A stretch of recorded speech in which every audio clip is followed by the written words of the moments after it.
on behalf of the Economic Times. I am Kanchan Sharma, your host for today. We're delighted to have you all here at the ET India MSME Regional Summit, Hyderabad edition, presented to you by Aurobindo Realty. This initiative aims to empower future-ready MSMEs to drive India's vision of becoming a global powerhouse as a 100-year-old democracy in 2047. After two successful editions in cities of Ahmedabad and Chennai, the Economic Times is here in Hyderabad to delve into the dynamic world of Telangana's MSME ecosystem and highlight its significance in shaping India's economic landscape. Telangana, with its 2.6 million MSMEs, has become a thriving hub for innovation and entrepreneurship. The state government has taken many steps to support MSME growth, including initiatives for financing access, infrastructure development, skill-building programs, and ease of doing business. Telangana is a popular place for businesses to invest, which has helped the MSMEs here to grow. This summit celebrates the achievement of these businesses. We hope this is a chance for everyone to share knowledge, to make connections, and get ready to compete globally. Let's have a huge round of applause, ladies and gentlemen, for MSMEs in Telangana. The Hyderabad edition of the ET Make in India MSME Regional Summit is brought to you by the Economic Times in partnership with Aurobindo Realty as presenting partner, Karur Vysya Bank as gold partner, MCX as awareness partner, and Silver Star Mercedes and MG as exhibitor partners. So once again, a very warm welcome to each one of you, to all our speakers, the audience, and our partners. Let's have a huge round of applause before we begin for today. So with that, I would like to invite on stage our keynote speaker.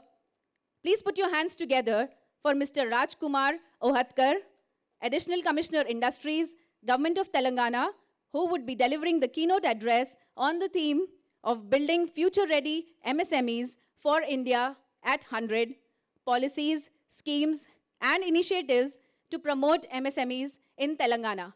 So please put your hands together to welcome our keynote speaker. Over to you, sir.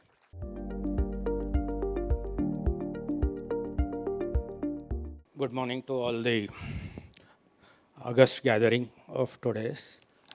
First of all, at the outset, I want to thank the ET for inviting Industries Department and all other members for today's event. To start with, as you are aware, Telangana state is doing very well in EODB and other flagship programs. And at the beginning, I would like to emphasize on the flagship program of our Industries Department, that is TS IPAS, which is the most envisaged and important program of our department.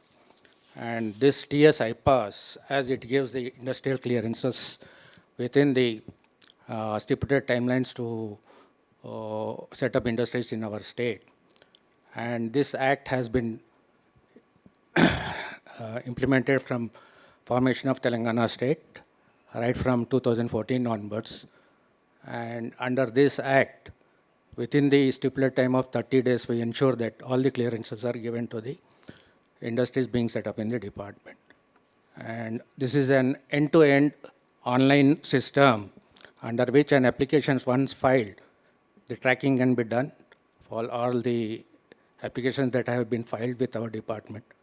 And we monitor this program with all the implementing line departments of about 27 to 30 line departments. We implement this program through monitoring with all the line departments and ensure that the clearances given in timelines. So this is the main flagship program of our department.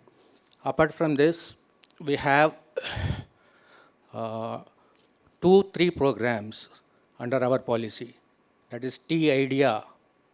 Under this program, we ensure that all the industries who are keen to set up industries in our state.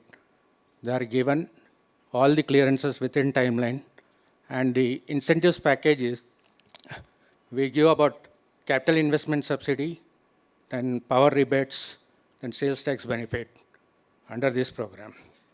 And the most important thing is we ensure that SC/STs and the economically backward area people are also taken care, and the SC/ST industries people are given more economic benefits under T-Idea scheme, T-Prime scheme that is meant exclusively for SC/ST entrepreneurs.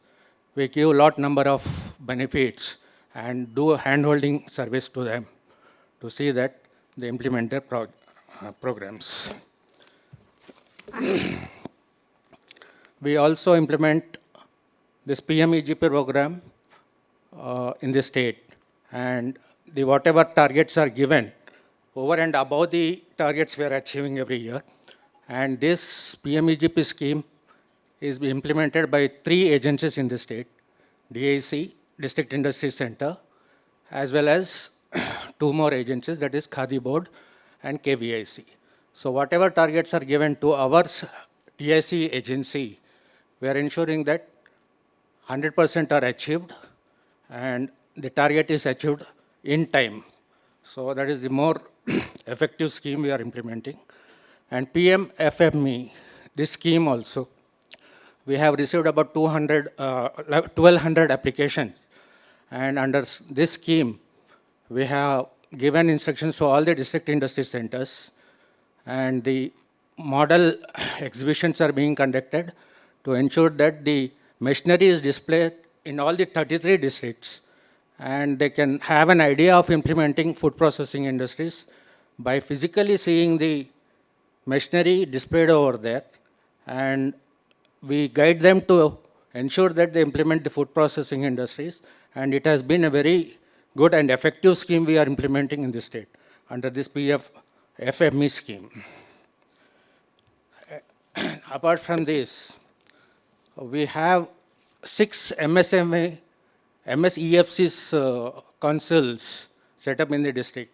So whatever delay payments are being occurred with the MSMEs, we are ensuring that they file the applications with the GM district industry centers, and all this delay payment, whatever is being done, happening, we conduct arbitration with both the parties involved and ensure that amicably these are resolved and conciled so that both the parties are resolved at the same time with the amicable situation. So we have 6 MSEFCs in the entire Telangana state, located at Sangareddy, Rangareddy, then we have at Medchal, then Hanmakonda, then Yadadri, then all these 6 units are functioning very well. Apart from this, everybody is aware that we have taken this incubation centers, T-Hub and T-Works. These are the prime incubation centers being set up in the state, and it is the very model type of things in the entire country, because any entrepreneur who wants to set up an industry who is not having basic facilities at the initial stage, they can have the facility at the T-Hub. We give them facilities for a few period, like 3-4 months. They can set up their office with very minimal amount. And once they establish their office and all the machinery has been placed, then they can migrate to the location where the land is allotted to them. Then they can set up the industry. This is the very effective and role model type of T-Hub we have established. And apart from this, we have TSIIC, which is Infrastructure Corporation of our state wing. And under this, about 35,000 acres of land from the formation of Telangana has been allotted to industries for setting up new industries. And about 100 industrial parks have been established in this 35,000 acres. And the demand is very huge. And as you are aware, you can see the industrial scenario in Telangana state. And our Honorable Minister, under his dynamic leadership and with the vision of our Honorable CM, KTR Garu, we are taking the state forward. And for our industries department as well as the IT department, our Honorable Minister is the brand ambassador because with his able leadership and young dynamic thoughts, the investments are being huge in the entire state, and wherever he goes, within the domestic, this one, and as well as international markets, is attracting good investments, and the mood to invest in Telangana is the right mood with quite capabilities. And as you are aware, our Principal Secretary, Sri Jayesh Ranjan sir, who has developed all this ecosystem for the setting up of industries, and with his multitasking skills, even last time when Honorable Minister was in one of the meeting, he was addressing the gathering and told that Sri Jayesh sir fits in the corporate sector because our Principal Secretary works with all multitasking facilities and ensure that anything which is pending is cleared within timelines. And simultaneously, he attends so many meetings with VC as well as meeting the people, about 100 to 200 people on daily basis. And he disposes them with full dedication and 100% satisfaction to ensure that the state gets a good number of investments in the state. So with these few words, I thank all the gathering for giving me this opportunity for addressing the gathering. Thank you so much.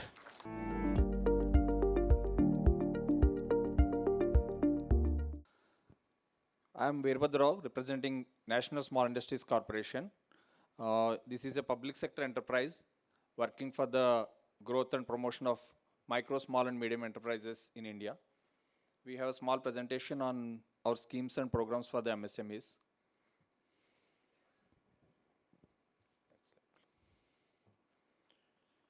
NSIC was established in 1955, specially to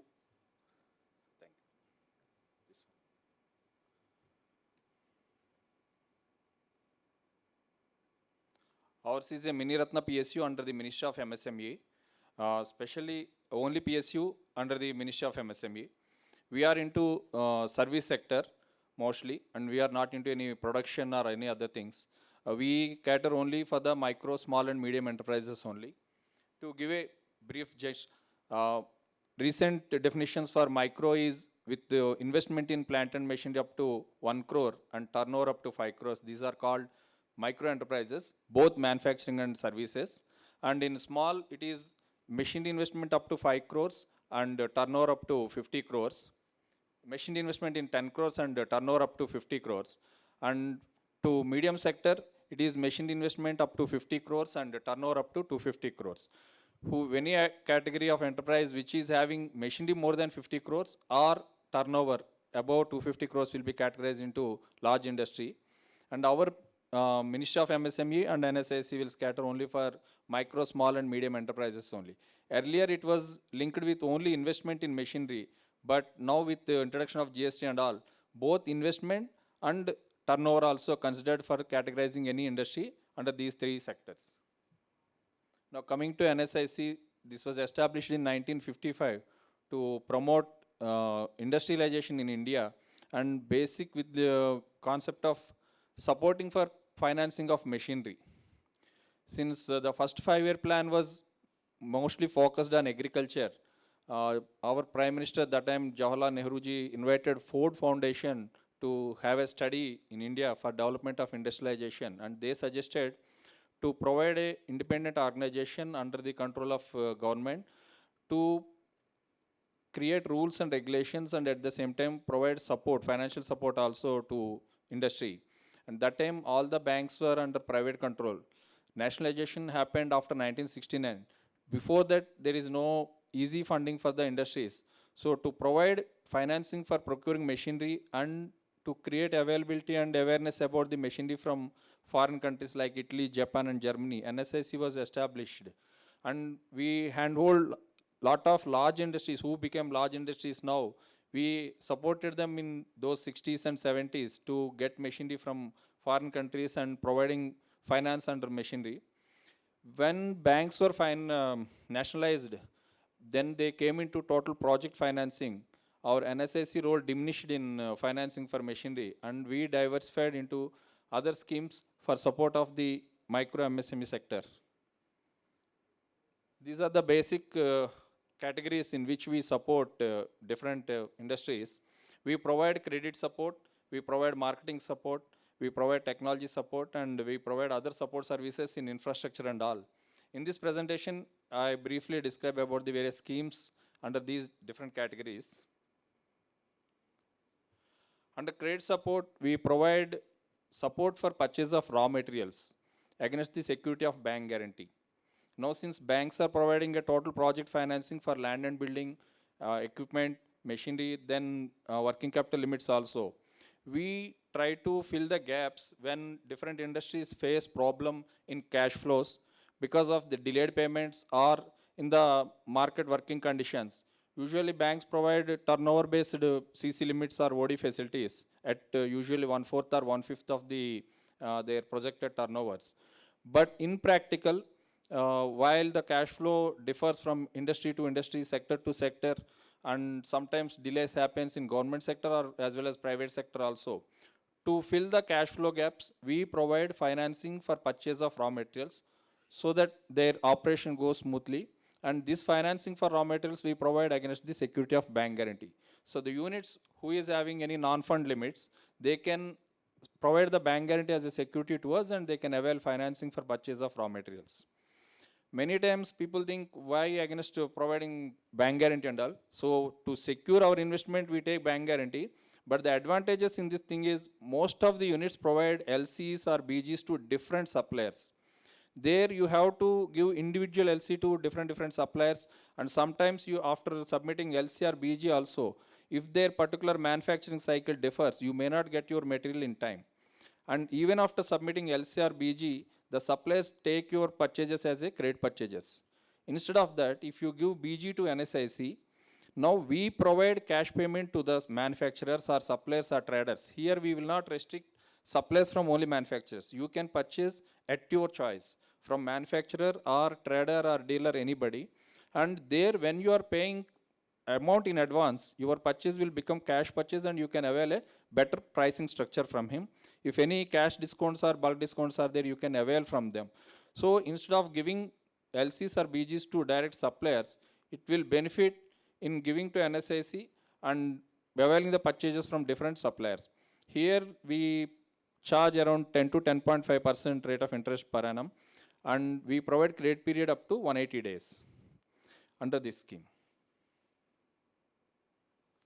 Then we provide credit support for new and upcoming enterprises or existing enterprises who wish to change their banks and all. We have tie-up arrangements with most of the nationalized banks and major private banks. There we handhold the units, new startups or new entrepreneurs who are interested to start their own businesses. We handhold them. We as a friend or a financial advisor, we help them in preparing their proposals. We take up them to the banks, we submit it to the bank and we pursue with them for speedy disbursement. Here we are just like a hand-holding support and supporter to the upcoming entrepreneurs. Existing enterprises or who are already in the business line, they can discuss, negotiate with the bank very freely. But most of the time, new people coming up, they are very hesitant and they are very reluctant to go bank to bank, or simply with one bank they stick. If they are not sanctioned, they most of the time get disappointed. To avoid that, and since we came out of machinery finance, but still people come to us, walk-in inquiries comes for supporting industry or getting any ideas or creating any suggestions for setting up of new industries. Simply by telling that we are not into any further financing of machinery or only we are into raw materials, to help them, in establishing their organizations, we provide support under this scheme. If they want any bank credit, we will take them to our tied up banks. Otherwise, we support them in establishing and in coordinating with different ministerial organizations or state or central government organizations or industrial associations. All these things we provide the link ups with for the upcoming entrepreneurs. In marketing aspect, we provide raw material distribution. Earlier scheme which I discussed was against the credit support. For purchase of raw materials, we provide credit support. But this scheme is, you can purchase with advance payment system also. If you are not interested to avail any credit and your cash flows are good, still you can take advantage of this scheme. Under this scheme, we have tie-up with most of the major manufacturers like Nalco for aluminum, SAIL for steel, RINL, Vishakhapatnam Steel Plant, ArcelorMittal Steel Company, and some of the private re-rolling mills also we have tie-ups. This scheme helps you small and medium enterprises to get the bulk discounts. In this, we will appear as the umbrella protector for the small scale industries. On the national level or state level, we take the total purchases and whatever the discounts we get, we will share them with the entrepreneurs. It is very, our charges will be 100 rupees per ton only. But whatever discounts we receive, we totally share with the entrepreneurs only. We don't retain any discounts. We will completely pass it on to the entrepreneurs. Usually in micro and small sector, the average purchases will be monthly 50 tons or 30 tons or 100 tons. But these bulk producers, usually they provide discount levels at 1000 tons or 2000 tons. So small players, when they are purchasing their individual quantities, they cannot compete with the medium and large industries in raw material cost itself. So to avoid that hindrance, we purchase on bulk for the total units and we will share the discount structure to them. And sometimes with the government intervention, when there are problem in supply of raw materials, we sometimes get preferential allotment in getting raw materials also, like aluminum when it is shortage for Hindalco or Nalco.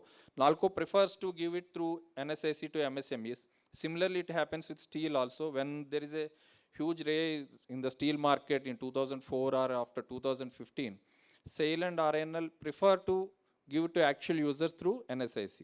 So this helps them, MSMEs, in timely getting their required materials at normal cost of the producers. There will be no middleman hikes or changes in the pricing because of the shortage of materials. So to protect MSM units in availing raw material, we use this scheme. Similarly, if any bulk cluster is there and they want any different material to with whom we don't have any MOU, still we discuss the producers and we can enter into new MOUs also. It is not restricted to only government suppliers or private suppliers or with whom we have MOUs. If group of MSMEs comes forward to have any tie-up arrangement with bulk producers or any dealers, anybody, we can format new MOUs also. Then this is single point registration scheme. This scheme was introduced in 1976 to promote MSMEs partnership share in the purchases of government sectors. Usually, public thought is that purchase of majority of the MSMEs will be supplying to the private or individual customers or domestic people only. But government purchases huge amounts of materials from MSME sector, not only from large industry, but MSME sector also. All these state and central government departments, every public sector enterprise, banks, for their day-to-day operations or their maintenance or their productions, they have to purchase a lot of material from micro and small sector and for their maintenance of the existing plants also. To provide large share to MSMEs in this government business, this scheme was introduced and the units registered with NSIC will get 3 benefits. One is tender set free of cost. Whatever will be the tender value or tender cost, MSMEs only, this is only for micro and small, medium sector will not be provided this benefit. Micro and small enterprises registered with NSIC will get tender sets free of cost and they will be exempted from payment of 100% EMD. So without paying any EMD, you can participate in different tenders. And once, if you are not L1 and L1 is somebody other than a micro and small, then if your price is within 15% range of the L1 quoted price, if the order is a splittable order, purchase department has to invite you for a negotiation and this MSM who is within the 15% range of the L1 price, if he is ready to supply at L1 price, they have to split the order and some percentage of order, sometimes up to 25% of the order will be shared for the MSME who is interested to supply at the L1 price. For example, if somebody charged at 100 rupees for any tender, and if he is not micro and small, if he is already micro and small, then there will be no question of negotiations. But if it is other than micro and small, the micro and small units who quoted between 100 and 115, they will be invited for a negotiations, and if they are ready to supply the order at L1 price, part of the order will be shared to the MSMEs. This will give second opportunity if we miss the tender on a pricing basis. So to provide maximum support for micro and small in participating government purchases, this scheme helps, and this is part of the public procurement policy 2012 announced by the government, which makes 25% of purchases from micro and service small industries for any government department. Their annual purchase budget from the 25% should be purchased from micro and small industries. Out of this 25%, 4% should be from SC/ST category entrepreneurs and 3% from women entrepreneurs. To support all these categories, this registration helps them in making their pricing a bit more economical by avoiding tender set cost and EMD exemptions. With the EMD exemption, the people who usually restrict themselves for participation in limited tenders, they can now participate in more number of tenders, and the chances of getting a tender or any order improves. These are the benefits I explained: issue of tender set free of cost and exemption from payment of EMD, and 15% up to. This is not price preference. If you are not matching with L1, the order will not be given. It should be matched with L1 price, so that option will be there. If it is a splittable order, they definitely will call. And one more thing is, every PSU is also under pressure to qualify the 25% mark also. That is why in most of the tenders, if L1 is from other than micro and small sector, they prefer people from micro small sector or women enterprises or SC/ST entrepreneurs to come down to L1 price and take some part of the order. Next, this is digital services facilitation we provide to micro and small sector. This is the only web portal under Ministry of MSME for B2B marketing. We run msmemart.com portal. This is a membership based portal. For annual 6,000 plus GST we charge. This gives a opportunity for micro and small entrepreneurs or medium enterprises to get a digital foothold on the digital marketing platforms. The portal provides different support services, like they can be showcase their products and services on the platform. And we have one unique feature, award of contract information. Here, for the past more than 15 lakh tenders of different government agencies awarded to different categories of units, that information is available there. Here you can get what is the product, who is the bidder who got the order, what is the price, lowest price they offered, and all these information for more than 15 lakh tenders is available.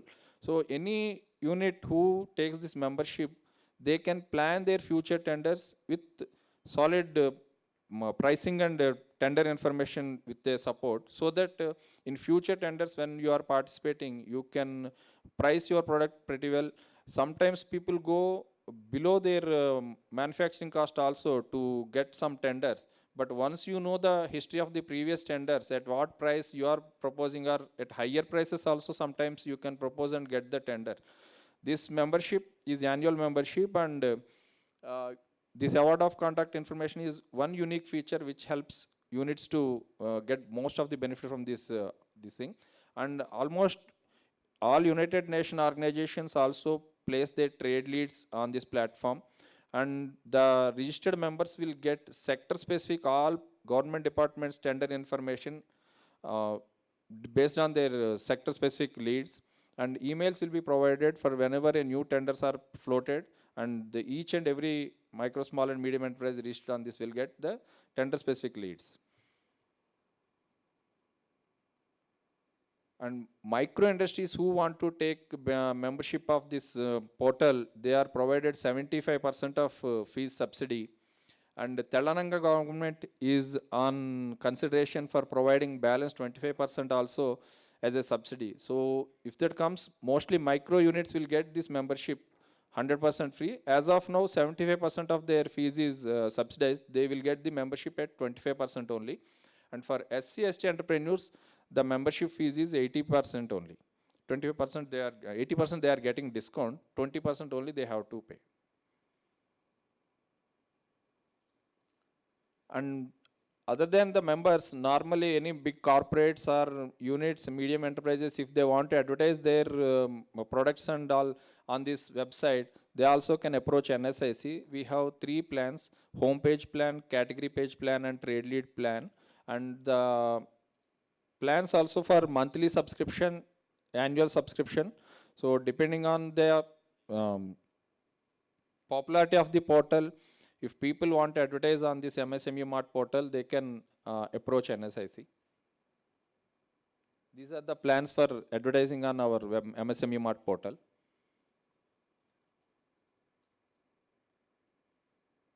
Another marketing scheme we operate is consortia and tender marketing scheme.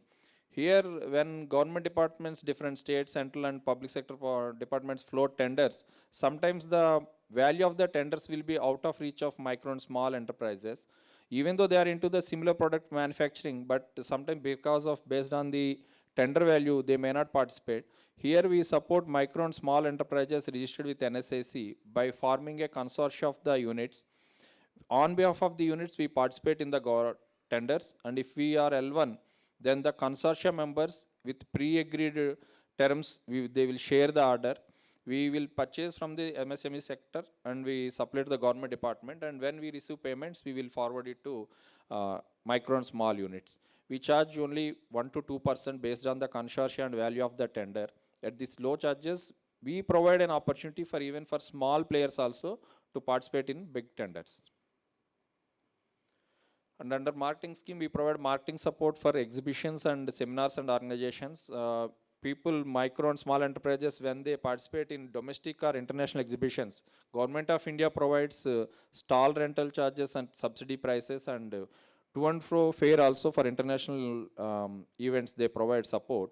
Depending on the event, accorded regularly by Ministry of MSME, once they finalize the calendar of events, and any event was accepted in their calendar, and if any MSME participates in that event, they can get their stall rentals at subsidized charges.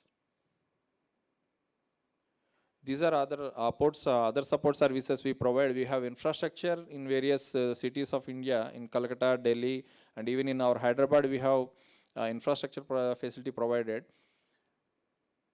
This building is located in ECIL.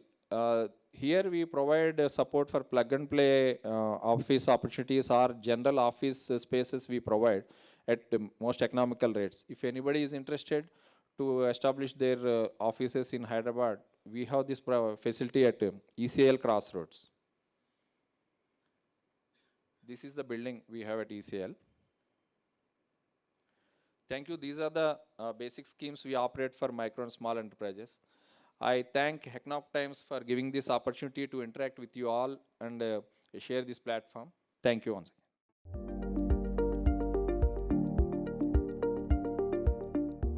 My name is Roy Matthew.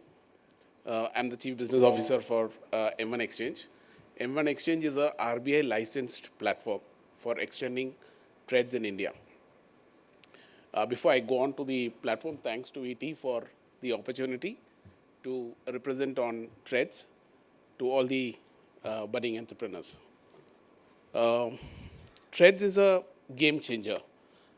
Trades is a paradigm shift from the way financing is usually done by the MSME sector. This is the one down. Yeah.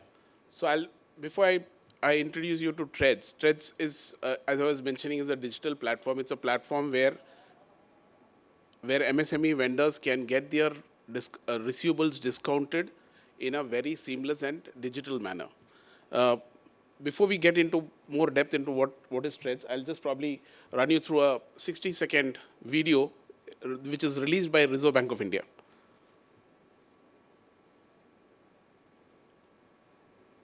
Can you play that?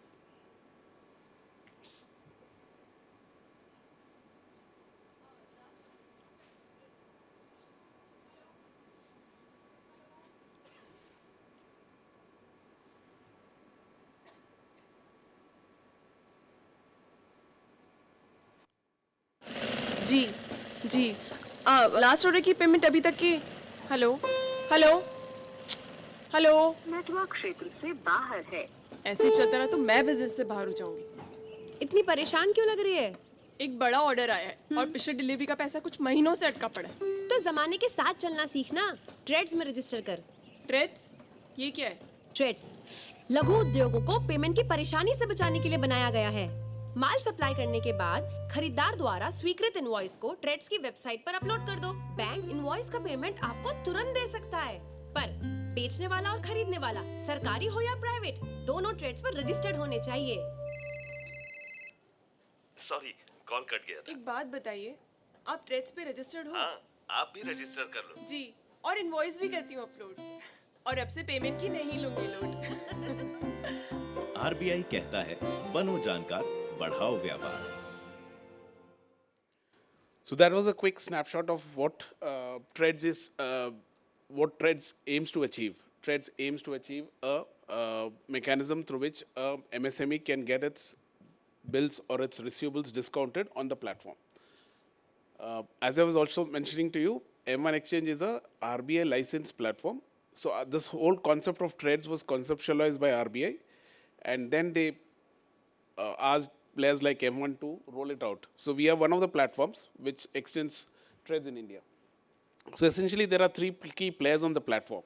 There is the MSME supplier, there is the large buyer, and then there are a set of financiers. So it's a many-to-many platform. The set of financiers are already with us. We have about 55 financiers on the back end. We have a large number of buyers also registered on the platform. But as the video was mentioning, it is important that both the seller and the buyer have to be registered on the platform. Only then the system can work, because it's an online digital platform where the vendor uploads the invoice and the buyer approves the invoice.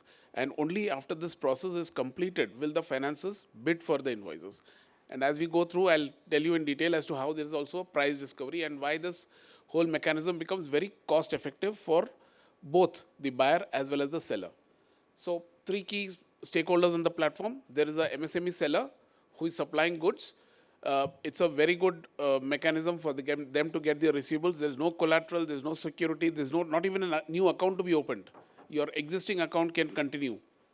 So there is no administrative hassles. You will continue with your existing account. So super duper scheme for the vendor or the supplier of goods or services, except that he or she has to, it is a post-shipment, post-acceptance platform.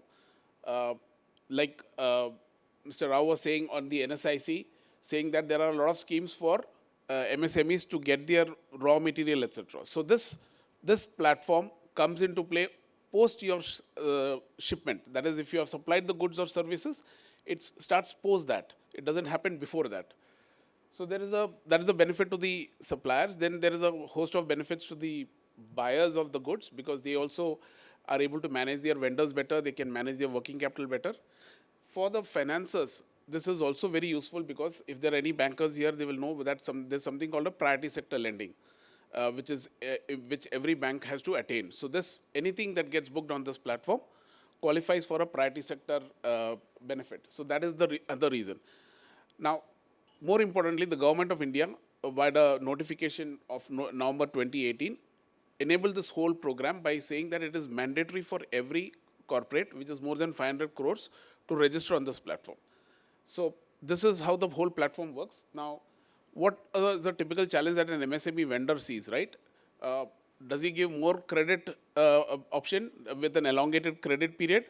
And on the other hand, he wants to realize his financials fast, his receivables fast. So if you want to extend your tenor, if you want to give a longer payable period for the buyer, but at the same time want to get your money received fast, then trades could be your ideal solution, right? You extend a 180-day credit, for example, that doesn't apply to micro and small, it applies to only medium.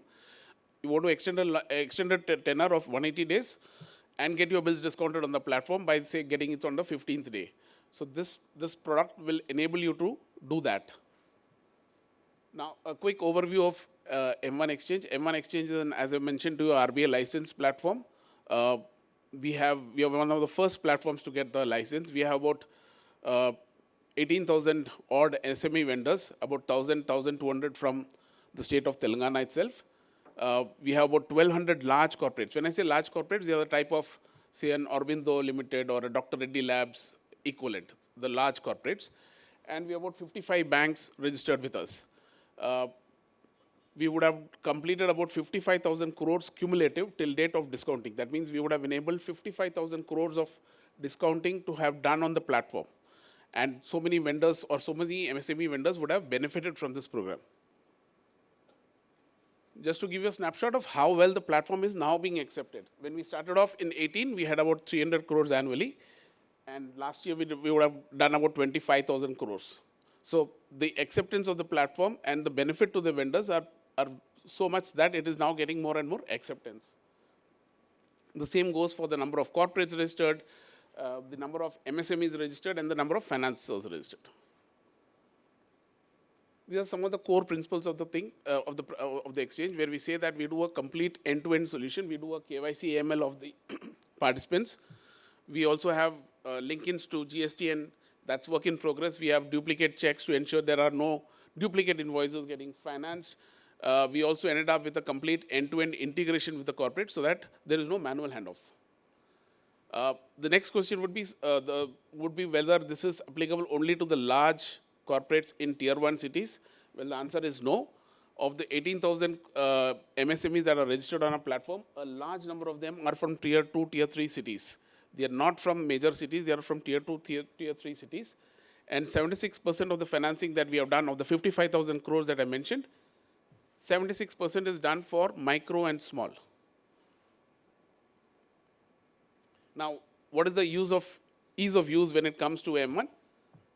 The vendor onboarding, that is when, as a vendor, as a supplier of goods, when you want to register, it's a completely digital process, end to end. There is no physical couriering of documents, etc. You do everything online through a mobile app.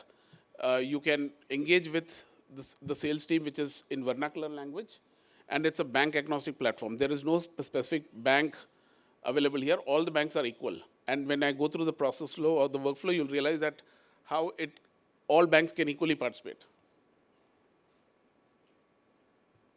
Now, this is a very powerful slide. What we say is the impact that the platform has created for the MSME sector. Now, typically, there are two key things that we have done. One is to give the confidence to the vendor to do more business. Usually, a vendor, after supplying a certain goods, would have to then wait because he does not want to know how much more can he bill, right? He can bill only to a certain extent. Whereas we are saying you bill and immediately get it discounted. So then your counterparty risk is very limited. Your counterparty risk is so limited. And also, by virtue of this, the entire velocity of money is much faster, right? What you would have realized in 45 days, you may realize in 15 days. So then you can do the next supply and then again get it discounted. So your velocity of money is much faster. And how is this achieved, right? In a conventional SME financing way, like we heard a lot of people say that, bankers are people who supply, who pull out the umbrella when the need is there. In an MSME, in this whole platform, what happens is the risk is moved from the SME supplier to the large buyer, right? The risk now resides with the large buyer. You have supplied the goods to the large buyer, and from there on, the payment risk is from the large buyer. The banks will not follow up with you. The banks will follow up with the large buyer for repayment. They will not follow up with you. So that is the paradigm shift that has happened, and that brings in more efficiencies.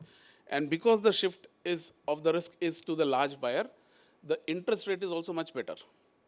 So for example, if anybody of you are supplying to MRF Limited in Chennai, and MRF accepts the invoice on the platform, then the discounting can happen at a very fine rate because MRF is very well rated. It is a AA rated company, right? So it will be, the financiers will be able to bid very aggressively on that platform.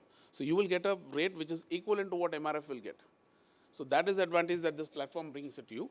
At the same time, as I mentioned, the ease of use. There are no administrative hassles. There is no asking of 2 years projections, last 2 years projections, next 2 years, last 2 years performance, next 2 years projection, etc. It's a very seamless thing where only your KYC is done. And your current account, your existing banker details are obtained. That's about it. Just reiterating that it's a complete digital ecosystem from the onboarding, whether it's the legal framework that we are talking of, or the banking side where the data flow into the banking. It's all digital. The integration with the client backend, the email alerts, everything is digitalized. We have mentioned this in brief, but I'm just reiterating this in terms of what is the advantage for a supplier. I would assume most of you are suppliers, and this is the advantages for you. This program enables to release your existing working capital. You may be borrowing at 12-13%. You can get the discounting happening on the platform and get the money and square off your working capital. Therefore, the lower cost of financing. As I mentioned earlier, if your buyer is a very well-rated company, for example, you're supplying to a BDL or you're supplying to a BEL, the discounting of BEL invoices will happen at, say, 7%, right? Or you're supplying to HPCL or an IOCL, the discounting of those will happen at a very competitive rate. So those competitive rates will come transfer to you. And all this is, as I mentioned, collateral-free, no security, no documentation from your end, except a KYC. Just a one-time KYC that you do, and then you're done.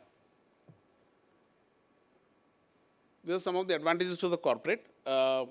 Essentially, the corporate can also manage their vendors better. They are able to reduce their overall procurement cost. Why does the overall procurement cost come down? Because in a conventional manner, if the buyer and seller were to be engaging in a trade, and there is a credit period, that credit period will have a cost, right? It will have a cost either at 12%, 13%, whatever is the cost that the supplier has with his bank. Now, if I am able to crunch that cost to 7%, then there is obviously a reduction in cost by about 5-6%. This is just some of our large corporates listed on a platform who enable this trade, right?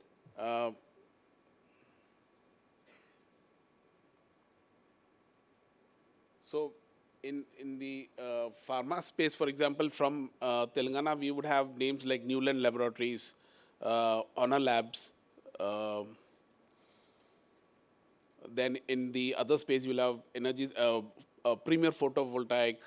These are some of the other names in the which are registered with us. Now, one particular name, I would draw your attention to one particular name here called Eastern Condiments. Eastern Condiments is a masala manufacturing company, right? They buy chili from Guntur, where the chili produce happens. And in an earlier scenario, before TREDS was introduced, these guys would buy chili, and then there was a hundi raised on Eastern, which was in Alve, Kochi, and the documents had to travel physically, right? From Guntur to Alve, get accepted, then go back and get discounted. And all this would take about 15 days. And the discounting would be happening by then Andhra Bank, now Union Bank, at almost at 12.5%, right? Now, all the vendors of Eastern are on the platform. All they do is log on to the platform, upload the invoices. Eastern sitting in Kochi will approve the invoices. Union Bank sitting in Mangalore will bid for the invoices. So all this happens in a span of 2 days' time as compared to the 15 days earlier. And it's all completely digital and at a rate which the vendor is finding it difficult to believe it. He gets it at 8%, which earlier he used to pay at 12.5% for a discounting. These are some of the large PSUs that are registered on a platform. So if any of you are supplying to any of these PSUs, you can get your bills discounted. HAL, BHEL. These are the 55 odd banks that I mentioned are already tied up with M1 Exchange at the back end. This is as per RBI guidelines again. RBI had said that it will be only scheduled banks that can participate. RBI has now opened the window for NBFCs also to participate. So Currently, we have not listed the name of the NBFC. It's only two NBFCs, which is SBI Global Factors and Canbank Factors, which is listed. But now there are, RBI has opened it to other NBFCs also. So Tata Capital has joined us. Chola is about to join us. So there are NBFCs who are also now participating in this whole thing.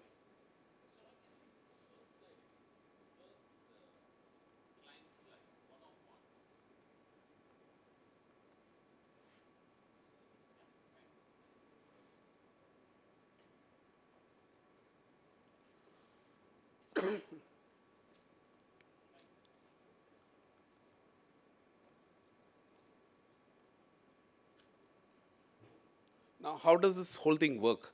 So now we broadly understood that Trades is a very good platform. You can get your money discounted from your usual credit paid days of 45 days. You can crunch it to 10 days, 5 days, 15 days, as much as practically possible.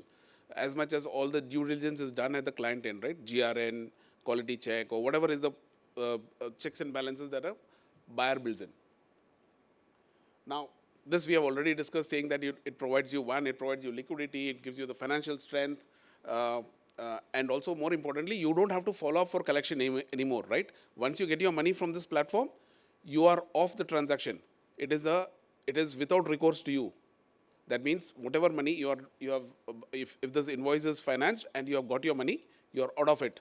If the buyer does not pay, it is between the buyer and the financer. So you are completely out of it. Now, a little more detailing on terms of how it works, right? So here is the supplier. The supplier uploads the invoice in a URL in the website of the of M1 Exchange. He uploads the invoice. He can support it with invoice details as well. There is a blockchain to ensure that there is no duplicate invoices. The moment this goes, the buyer gets an alert saying supplier ABC has uploaded a bill for you worth 10 lakhs or 15 lakhs. The buyer can check that the invoice details are correct. If, as per his system, all the GRN, all the checks and balances are completed, he has an option to approve it. Or if it is not corrected, if he feels that there is some discrepancy, he can send it back to you. He can say, no, sorry, amount is not correct, or say, sorry, bill is not yet ready. So once the buyer approves, then it will go to the financer. Now, what does the financer see? Supplier ABC, buyer, let's say ECIL Corporation, bill value 50 lakh rupees, tenor of say 30 days. So now there are say 10 financiers available, 5 financiers available who wants to take this risk. So now financer, let's assume State Bank of India comes and says, I am okay to bill discount this at 8%. Another financer will come and say, no, I can do it at 7.5%. A third financer can come and say, I will do it at 6.9%. So there is a bidding process that happens on each and every invoice. There's a bidding process that happens, so that the actual pricing gets discovered. So it is not about any particular vendor or buyer. It, of course, depends on the credit rating of the buyer. So the better is the credit rating of the buyer, the better the price that comes on the platform. So example, as I told you, if it is a Indian Oil Corporation or a BPCL or a HPCL or any entity with a sovereign rating, then you will get a very fine rate of say even up to 6.2% on the platform. This is after the repo rate hikes. Before the repo rate hikes, it was even 3.9% at one point. So somebody who is manufacturing a cylinder, for example, and supplying to HPCL or BPCL would get it discounted at 3.9% on the platform. So that's how the financer will place the bill. The supplier can accept the invoice, the rate, whatever is the rate. Obviously, the supplier will accept L1. He will not accept L2, L3. He'll accept the lowest rate. Post which, so all this happens in T1, from morning 9 a.m. to let's say 9 p.m. All this happens.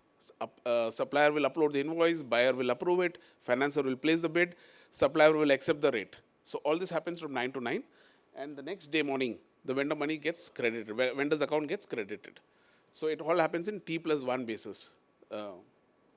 So the settlement file is something that the platform, that is we generate.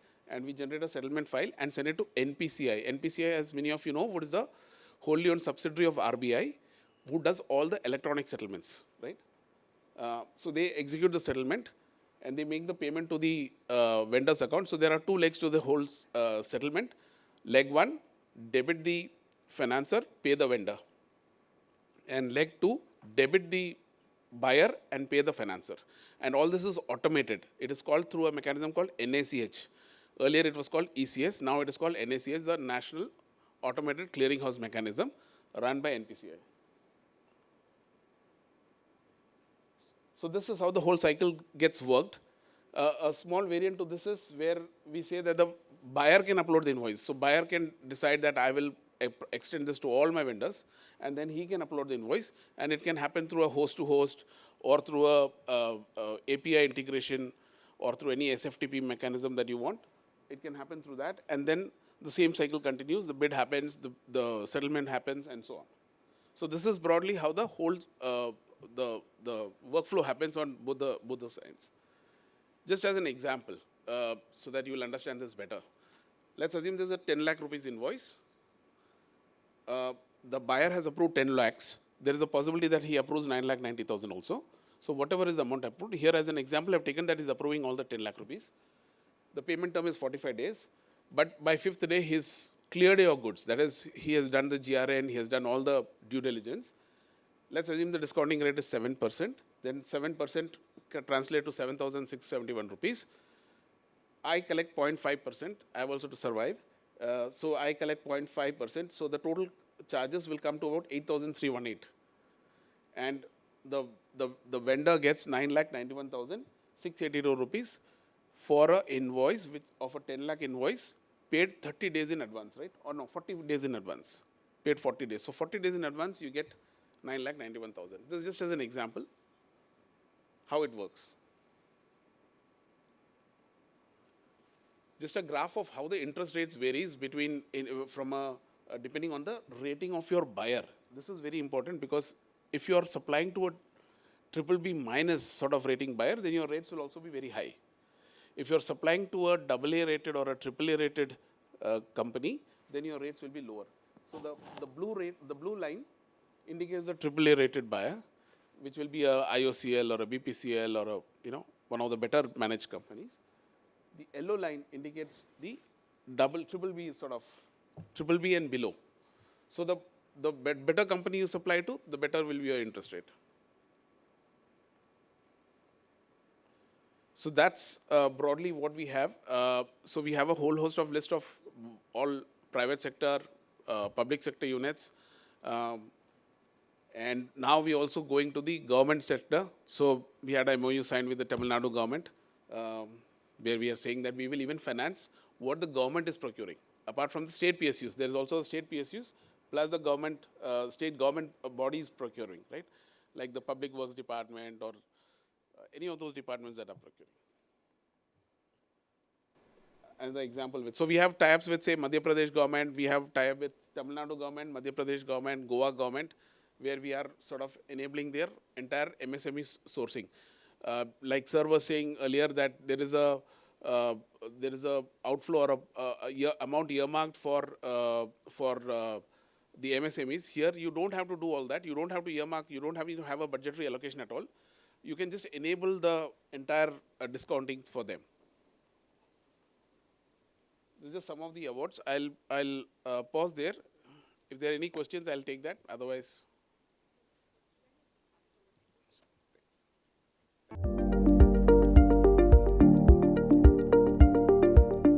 ET Make in India Regional MSME Summit. We're thrilled to have you all here with us. My name is Miloni Bhatt. I'm the editor for Digital Broadcast, part of economictimes.com.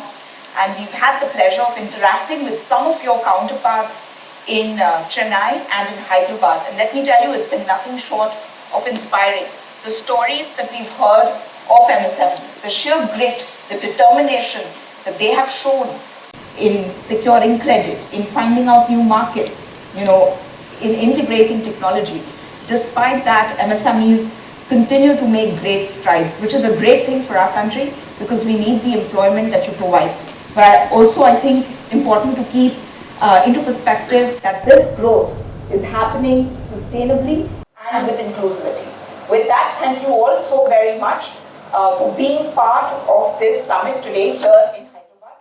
And I'm very thrilled to speak to my panel today on the topic of the State of Telangana's MSME industry, decoding growth opportunities and challenges in the road to India at 100. Thank you all very much for being here. I want to first start, by asking all of you, how have you been able to impact MSMEs through your organizations in Telangana? And what is the sort of impact that it's had on the ground? So if we could begin with you, Mr. Ohatker. Good morning. Good morning.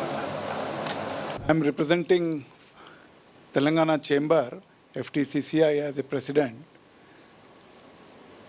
As we all know, chambers across India, they are the catalyst between the industry and the government. We protect the interest of industry, trade and commerce, and we promote and actively interact with the government for the promotion of business. Every chamber does that. FICCI, CII, they do at the national level. And being a 106-year-old apex chamber in the state, we are doing our best and we are doing good in the state of Telangana. As a chamber, we organize more than 100 programs in a year to disseminate knowledge and information to our members, and also to mitigate the challenges faced by them. We recommend on policy matters and work with the government for framing of policy and advise the government, and even if sometimes need be, we vociferously represent to the government. Ma'am, if you could tell us, you run the Lady Entrepreneurs Association of India. So tell us about the kind of impact your work has had, especially here in Telangana. Let me thank Economic Times for giving this opportunity. It's a great opportunity for us to be heard also. I mean, the impact what we could do for women entrepreneurs is great. We started this women entrepreneurship by an organization called RELIP. Women need some kind of economic activity. Empowerment of women starts with economic activity is what we believed. And the organization took off thanks to FAPSI. I was president of that organization in FAPSI. I learned a lot in the chamber. And I try to implement whatever is happening with the MSME sector because there are so much gaps in the system. Right. And we are one person who believes that end of it has to be people's participation. It's not just government responsibility. So we have taken a lot of initiatives like starting a training institute for women entrepreneurs called CED, Center for Entrepreneur Development Institute, supported by Ministry of MSME. And also we went to an extent of even implementing infrastructure development for women, particularly in the form of industrial parks, again supported by Ministry MSME. And our initiative is well supported by the state and central government. Then we, wherever the gaps, like these are the gaps which we really felt is affecting the progress of MSME sector. Right. So we also introduced lending, access to credit. When we come to its access to credit is like oxygen for a business. So we started a credit guarantee association, a Section 8 company, entered MOU with all the banks so that our members do get credit without collaterals. So this really created the impact what we wanted women to have access to credit and various schemes of Government of India. Then the idea is to enable youngsters to get into entrepreneurship. What we believe is everywhere entrepreneurship. There is a possibility of becoming an entrepreneur provided you have an integrated approach. So this was given through our incubation center. We are the first incubation center started in state of Telangana. We are pan-India today. And this is well supported as an existing incubator by Government of India under AIM, that is Atul Incubation Mission, Niti Aayog, and the Ministry of MSME, and the Ministry of Electronics and Information Technology, a Ministry of MSME, and Ministry of, DPIT, Ministry of Commerce. So all the ministries came together to support our incubation, and we have more than 200 startups today, women entrepreneurs particularly. But we give reservation to men, 25%. So this is how. That's wonderful. And later on, after training, after getting into business, the most crucial aspect is marketing. So again, we thought, helping entrepreneurs is we need to come forward. We created an International Trade and Technology Center, which caters to the marketing of products of MSME. This is foundation is led by Honorable Minister KTR Garu and supported by Ministry of MSME. In our case, both state and central government gives wonderful support. I have to acknowledge not only in this state but pan-India. All the states are coming forward to have an inclusive growth. So women are getting wonderful support. That's wonderful, especially Thank because you. women employment in India is so low, and a lot of it is in sectors, which are not formal, and a lot of employment is hidden. So wonderful, and kudos to you. Thank you. Ma'am, you're the Director General of the National Institute of MSME. Talk to us about, the vision that you have for MSMEs and the kind of impact that it has seen on the ground. Namaskar. Invited guests, my panelists, and the organizers from Economic Times. Greetings from NIMSME, National Institute for MSME. Thanks for this opportunity, and great to see so many entrepreneurs assembled over here. We are a 60-year-old organization. We are the training arm of Ministry of MSME. There is so much to tell about 60 years, but with pertinent to Telangana, we have been building the capacity of the officials. So that is our mandate.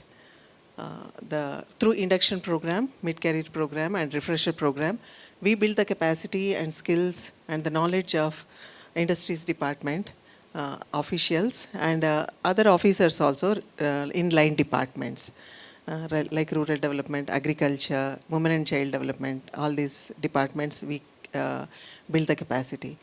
And skill development, I think close to 1 lakh youth from Telangana, means Hyderabad and surrounding districts, they have been skilled in our campus. Our ministry has been supporting these skill development programs under ATI scheme, that is Assistance to Training Institution, and one exclusive scheme for SC/ST community, National SC/ST Hub. Under that we have been imparting the training. And another important mandate of our institution for Telangana is hand-holding of the institutions. We have agreement with FTCCI, and we also have agreement with ALEAP and various other institutions. We have been organizing various conferences, seminars, workshops, and short-term training programs. In recent past, we have organized a very important national conference on self-reliant India to accelerate the growth of electronic industry and additive manufacturing. We are going to set up Center of Excellence in our campus with the help of Ministry of Heavy Industries, Government of India, for Industry 4.0. So it is very much practiced in other developing nations, in Asia also, but India, we are not on par with the technology regarding Industry 4.0. So we are planning to have a very good additive manufacturing unit with the 3D metal printing, artificial intelligence, machine learning, augmented reality, virtual reality. So all these technologies together we are going to set up. Part of that, under G20 we have organized this conference. If you need any further contacts with regard to this electronics, industries related accessories, then manufacturing and all, you can contact us. The director from Defense Minister is ready to come and generate the awareness. So that dialogue we already have. So you may contact us to reach further. And our ministry has also launched a very important scheme, a ramp, raising and accelerating the performance of MSMEs, ramp. We are the nodal agency. Of course, being an training arm and policy advocacy arm of ministry, we do a lot of policy research, and part of that we'll be taking up a lot of policy studies, and for entire India we'll be doing MSME status annual reports we'll be presenting, And we also have the mandate to help the states in preparing the Strategic Investment Plan, SIP. Recently on June 2nd, we had the workshop. All the southern states, 8 states have participated. From Telangana state also there was a representation. So we are helping the states to prepare that. A lot of funding is available. I think all the MSMEs from Telangana, you can give your requirements to the industries department. They will be preparing. 60% is for capacity building, skill building, and 40% is for infrastructure development. So Maharashtra state, we have already helped and they are preparing. They are almost in the completion and submission. So other states are preparing. And we are also planning to have one online workshop on July 14th, because many states, they are facing the difficulty in understanding the scheme, what is the role of the state and what sectors to be given priority, and what are the like importance, to be taken forward to avail the funding. So on July 14th, we are having a online workshop. So if you are interested, you can go through our website, register and participate. Apart from that, we have been catering a lot to all the states and union territories. So in recent past, these are the things we have delivered. During COVID also, we have organized several webinars, and I think largely the community have been developed and equipped. And today, I'm very happy to announce that we have inaugurated one PME-GP unit of 23 lakhs. I'm coming from that inauguration only. And another important move is the state KVIC office is being moved to our campus. So earlier it used to be in Gandhi Bhavan.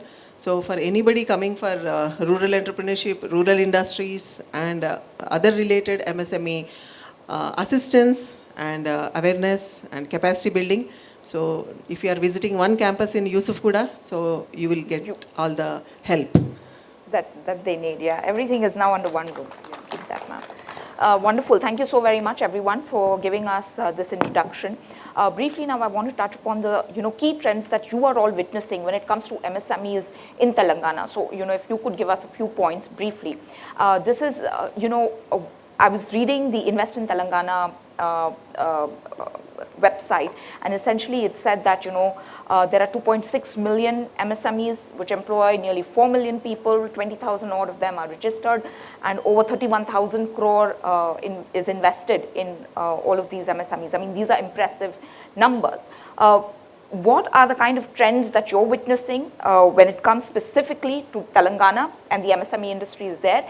And how do you think that these trends will fuel the vision that the government has for Telangana's growth? So if you could start. For the development of MSMEs, I think digitalization is one thing which we should look into it. We have to move, that shift has to take place, and we have to move towards digitalization. Digitalization era will boost our economy, that will improve the efficiency, cost effectiveness of any MSME. Second is regularization coming into the main fold of all the MSMEs, particularly to micro industries, so that they can also get benefited out of various industry schemes, tax incentives offered by the government. And one more aspect is regarding the exports, where government is pushing, central government is also pushing. Target set by the central government is $2 trillion by 2030. So Telangana government is also not far behind, and we are also pushing one district, one product, which the central government has launched, but Telangana government is also pursuing vigorously. And if all the MSMEs, they adopt the latest technology, digitalization, and they raise the bar of the production and the quality of the product, we can achieve that target of $2 trillion in no time. MSMEs are doing their best in Telangana. There are a lot of challenges, no doubt, but government is also addressing the challenges. So I feel these are the few trends, industry trends, which can be a trends, Leveraged. Yeah, leverage or trend setters By industry. Yeah, by the industry. Ma'am, when it comes to women, talk to us about the trends that you're witnessing when it comes to women-led MSMEs, which you think will propel them in the next wave, wave of growth. Let me talk about what's happening in Telangana. Foremost, I should give the credit to the leader of industry, Mr. Honorable Minister K.T. Ramarao Garu. He's got a vision, and this business-friendly business-friendly government is helping us to get a lot of investment. When we get investment, what happens? There's an acceleration happening, and it percolates to the MSME sector. Mostly in Telangana, 53% are in rural areas. Yeah. And government policy is socio-economic development policy through various TS pass or TS, TS Pride. All these, they cater to the requirement of industry. This enables us to start industries very easily. It's a simplification of procedures. So there is an urge in women, that they want to start an industry, and policy of the government is very supportive. In fact, in industrial parks, there is a reservation for women entrepreneurs, and also they are also addressing, encouraging agri sector. What is happening is it's percolating to the women entrepreneurs, right. Agri processing, food processing, textiles. Encouraging weavers, it gets into value addition, and there is a market and a thrust to get into exports. Right. So this is the whole environment existing in Telangana. Particularly, it is becoming a women-focused industrial facilitation center, I can say, happening with the support of Government of India and also state government. So here, what I look forward to is I think there's a lot need to be done. Whatever we have done is just a drop in the ocean. What we usually, as women entrepreneurs, what we require is affordable infrastructure, like plug and play. This, though they have ideas, though they have intention to be successful entrepreneurs, affordability is a big issue here. That's a stumbling block. Stumbling block, which has to be addressed. Like, the neighboring state of Orissa government, they came forward saying that SHGs to SMEs. Right. So they are providing various plug and play models and giving them support. And giving a roadmap. Access to the credit. Once you have a place to say, the banks are coming forward to give access to credit of various schemes like under CGT MSME. Without collateral, they get access to credit. In the same way, with only PMEGPY, availing PMEGPY, with a 5% investment, you can afford to have a 50 lakhs unit. So all this will help once you get an infrastructure. So often they ask me, why do you require industrial parks, or why you require a built-up area for women entrepreneurs? But built-up area and industrial parks are more required by women entrepreneurs because they do not have a support in the whole system. The support need to be given by the network effect needs to be created. They have to build up a support system which will percolate and which will accelerate them to grow as a successful entrepreneurs, reaching to the global markets. I appreciate whatever has been done, but not need to be done to encourage women entrepreneurs, because now SDG goals also we have to cater, and even the policy of Government of India under the Honorable Prime Minister, they are talking about inclusive growth. Inclusive growth happens only with the women's participation. Absolutely. Thank you. Absolutely. She spoke of inclusive growth and women's participation. You're creating basically a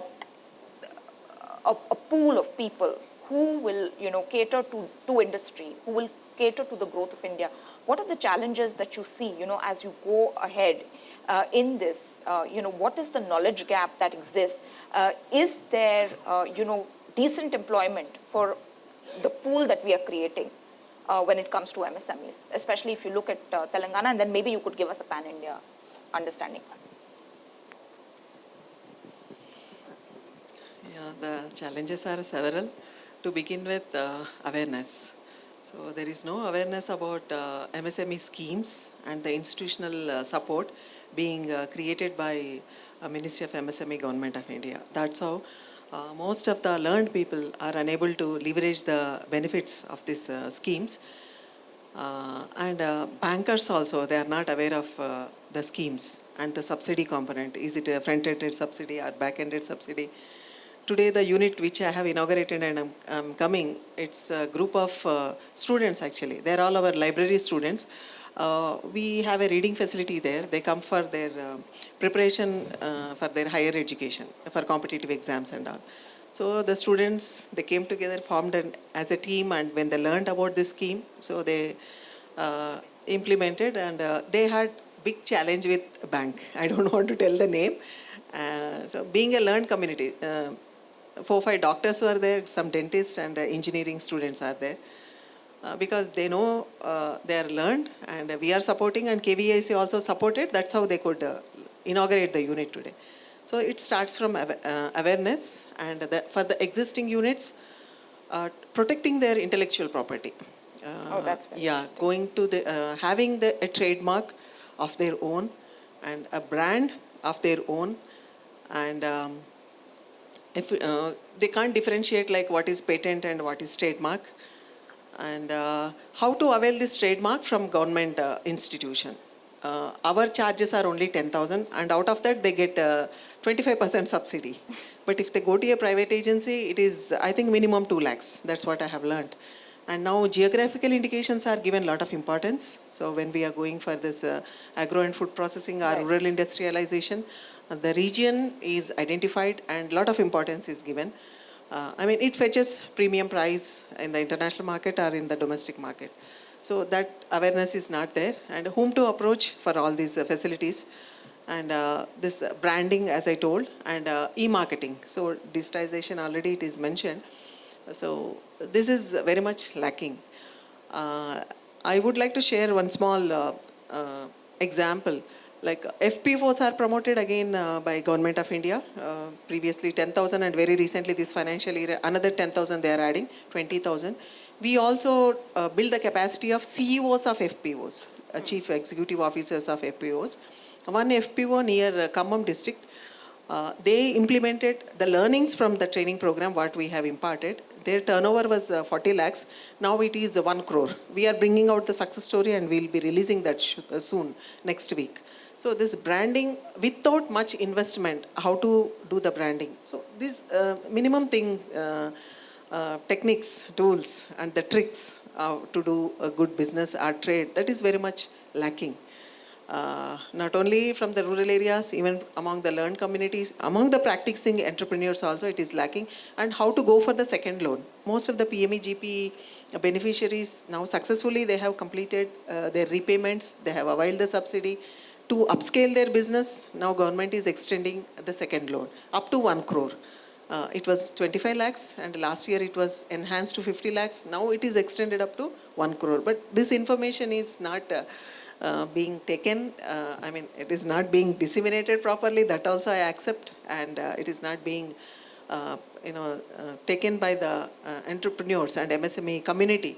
Likewise, so many, incentives are there from government. So what do they do? If they want to know of all of these things, where is that one-stop shop where they can go and say, okay, here I can find all that information? Yeah, in Ministry of MSME website, all these, revised schemes and latest announcements, it is already there. And they have to go to the state industries department and institutions like NIMSME and NSIC, KVIC. We are, of course, NIMSME is only in Hyderabad for entire country, but KVIC, NSIC, we have branches. And for COIR, we have COIR board. So these offices, and mostly, actually, MSME development is a state subject. Right. So state has to be equipped with this information to disseminate among the beneficiaries. What, in your understanding, do you think states are being able to do that? Because as you said that there is information asymmetry. Among all the states, Telangana is forefront. Yeah, that okay, we at all least that's good news. Accept. Already Ramadevi Garu, she mentioned about TS iPass and TS Pride and T-Hub for Asia, tea works, many things are there. And Telangana is the only state having Telangana State Industrial Health Clinic. It is the only state.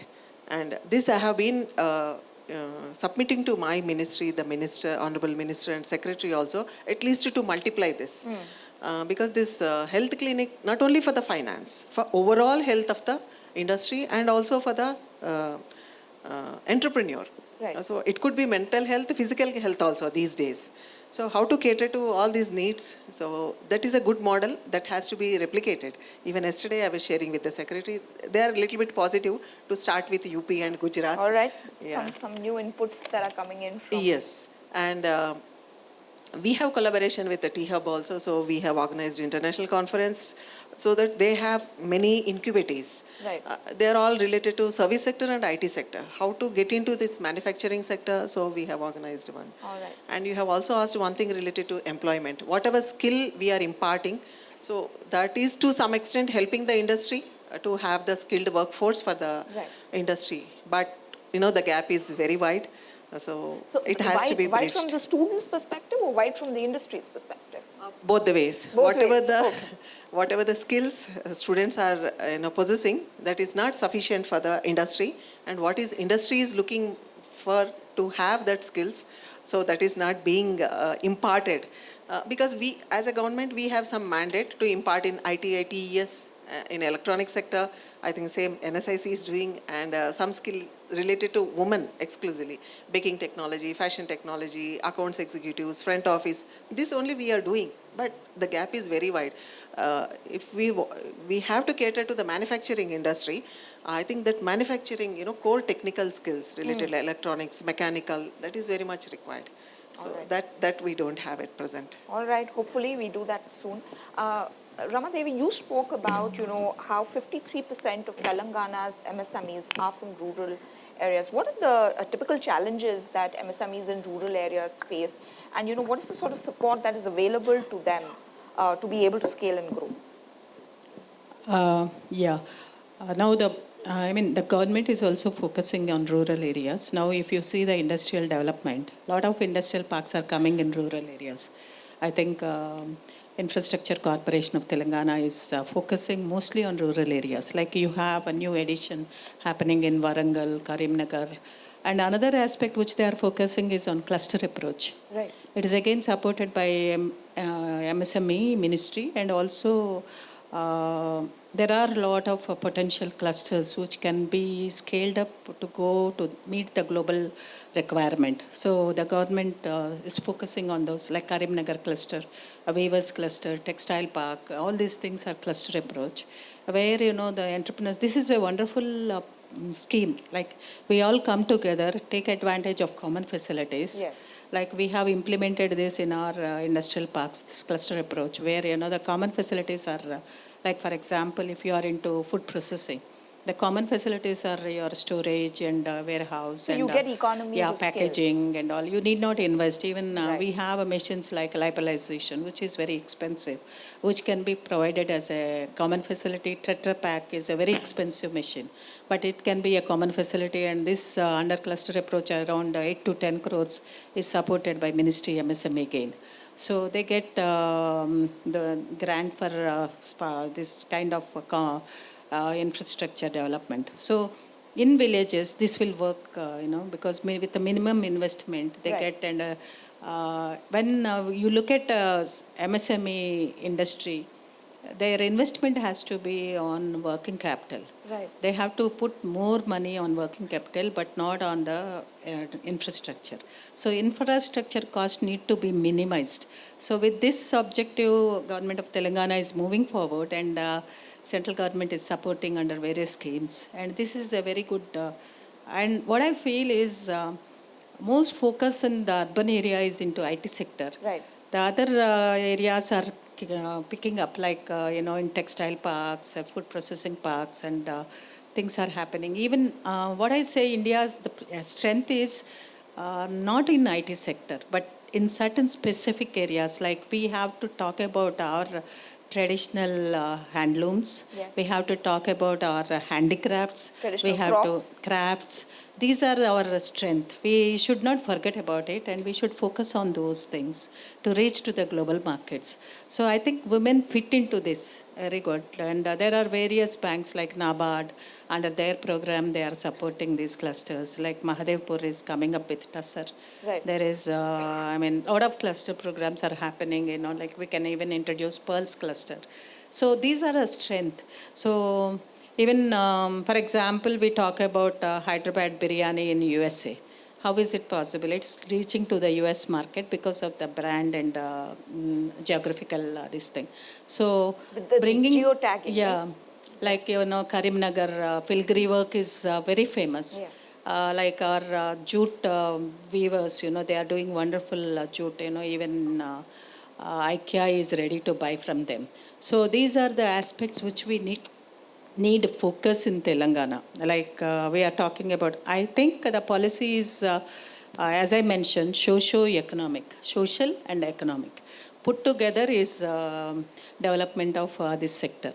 And particularly for women, it You will put help. it very well. Yeah, that's what I feel is happening, but we need to do it accelerate More aggressively. More aggressively. And one more thing I can say, this is young entrepreneurs. Is like we are second in India, like under GDP growth also.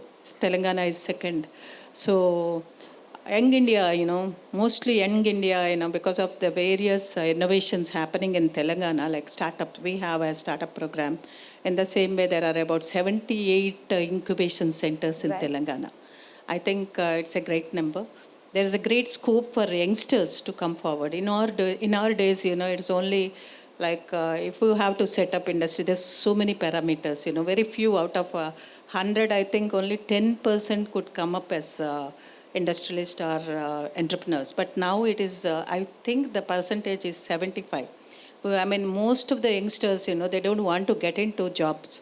They want to become their own boss. This is a very good trend, and this is encouraged by Government of Telangana.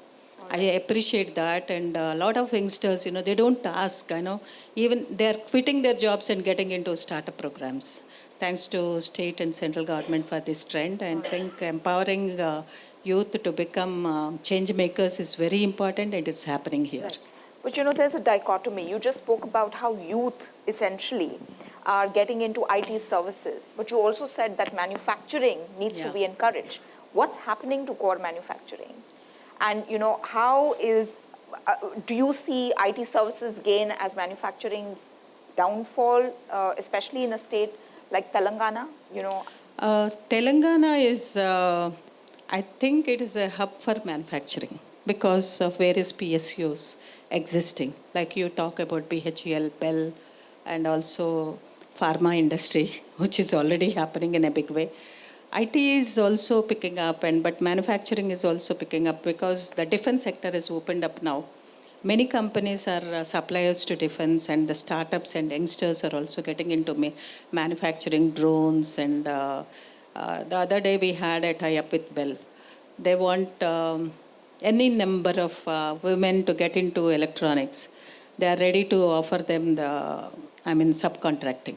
Right. So PSUs are looking forward. There is a percentage of 3% or 4% earmarked for women.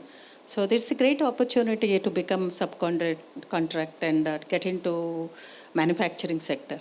Do not lose the opportunity. What I advise here, participants here is, it's an industrialization happening, and manufacturing is the core area, not IT. So focus on that. Mobility, health sector, IT, electronics, all these are picking up. Manufacturing. So we need to, because we cannot compete in areas like IT sector. There are other advanced countries which are looking at. But manufacturing, we have affordable labor. When ma'am was talking, the government of India is supporting under Strive project. Your labor is trained by government of India, taking the cost of it, training cost. So that's what they are trying to help you to have the human resource available for you to get into. What is happening around us? Mobility. There's a great opportunity for mobility. Mahindra is there. They are ready to offer subcontracting for e-vehicles. So Health sector is picking up in Hyderabad. There's so many, there's an industrial park which is catered to medtech. There are things which are happening around us. Agri-tech, government is focusing on palm oil, growing of palm oil. So that means there is a palm oil processing is required. So we need to focus and we need to understand what is the strength of our state and focus on those manufacturing. It's not that everybody should get into IT. They should take advantage of manufacturing because now China is in problem and we have our next thing is India. Make in India is possible only if many of us get into manufacturing. Yeah, and really the China plus one policy of that global majors seem to have, India could be in a position to leverage that. But Mr. Agarwal, I want your views on the same point. Where is manufacturing headed? And how can it be given more focus? Because a lot of young people now may not want to go into core manufacturing because IT just seems easier. Central government initiative of Make in India is already in the decade now. It's 8-9 years. And it's a big push. And one district, one product, that is also giving a big boost. Manufacturing is very important. See, service sectors are also important, but manufacturing gives the real employment and satisfaction. So, as Telangana, as it has been already told that a lot of clusters and industrial zones and sector-specific processing zones have been established, like food processing zone is coming up in throughout the state. Some 10, 12 have been identified, and I know few of them, they have already started the work on field. And we have already started that mega textile park. That is, all this will add to the manufacturing. If any big unit is coming, naturally the benefit will come to the MSME. And moreover, there is a mandate from the central government that all PSUs, they are mandated to purchase 20% of the requirement from MSMEs. That is a big push for MSMEs. So I feel Telangana is doing very well in manufacturing. Our brand ambassador, Mr. KTR, is working hard. And the kind of investment which we are seeing, MSMEs will also get benefited. Okay. So it's a great opportunity for everybody. IT also needs sometimes manufacturing requirement. So I think it is a great opportunity, and we are working in an era where both central and state governments are doing extremely well, and we are thankful actually. But are you fearful that the balance will shift more towards IT services and less towards manufacturing? No, I'm not that fearful. Okay. I'm not that fearful because state is pushing. Telangana is now very aggressive. It was a time when there was a shortage of power. When Telangana was formed, there was no power. And as an industrialist, we were also worried what will happen. What will happen to Telangana because there is no power, or maybe there will be all Undagardi, but it has changed drastically. Now power, I think we are surplus and we are doing extremely well. From Federation side also, we represent to the government on many issues regarding power. See, every year we file our objections before the government or before the ERC for the power tariff, annual revenue requirement, to protect our industries also, that they should not hike power charges abnormally. Right. We do representations on open access, additional surcharge. People who are taking private power, they must be knowing about the additional surcharge. And I think recently, first time in the first half, in the current first half of 23-24, because of our representation and vociferous submissions, additional surcharge has in fact been brought down drastically.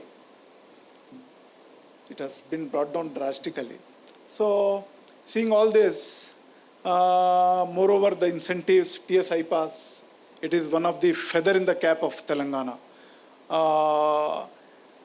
If you don't get the approval within 30 days, then you are deemed to get the approval.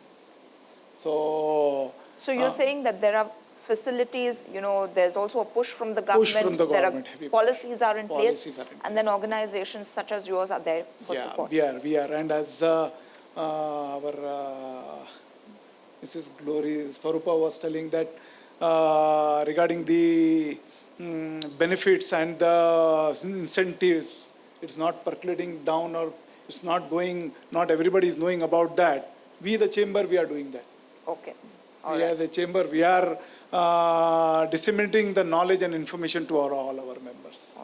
All right. So, that's great information for people here. Yeah. This is now my last question to you, and this has to do with exports. This is something that you brought up. India wants to have $2 trillion worth of exports by 2030. And, we want to have make in India, and we want to make for the world. What are the challenges, especially when you look specifically at Telangana, when it comes to building global competitiveness and accessing global markets? What are the challenges that MSMEs are facing in Telangana, and what are the sort of policy changes, if at all, that are required, or a policy push that is required?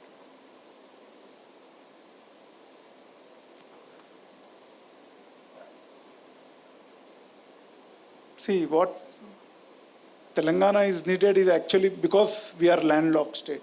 That is the one big challenge which we face. And the standard of manufacturing has to go up. We are trying our best. We have recently inaugurated our T-Works. T-Works is another feather in the cap of Telangana, where an entrepreneur, budding entrepreneur with an idea can get into T-Works and they can come out with a developed industrial product.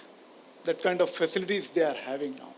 So we are doing our best. Challenges do exist. And I think challenges in the form of, one is landlocked and another is skilled labor, which we need to develop our skilled labor to come to this international standard so that we will be able to export to the international market. And the another challenge is available finance, which I think it is not freely available. It has to be available. There is a proper and a good saying, banks, they do lend when sun is shining, but they take back your umbrella the moment it amounts to rain.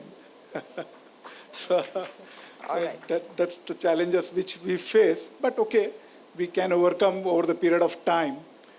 I'm very optimistic. I'm very bullish about Telangana and India. All right. And I'm seeing by 2047, India at 100, a developed, not only developed economy, a #1 economy in the world. All right. We can do that. That is developed economy, and GDP rate, GDP per capita grows. Yeah. And hopefully Telangana leads the way in that.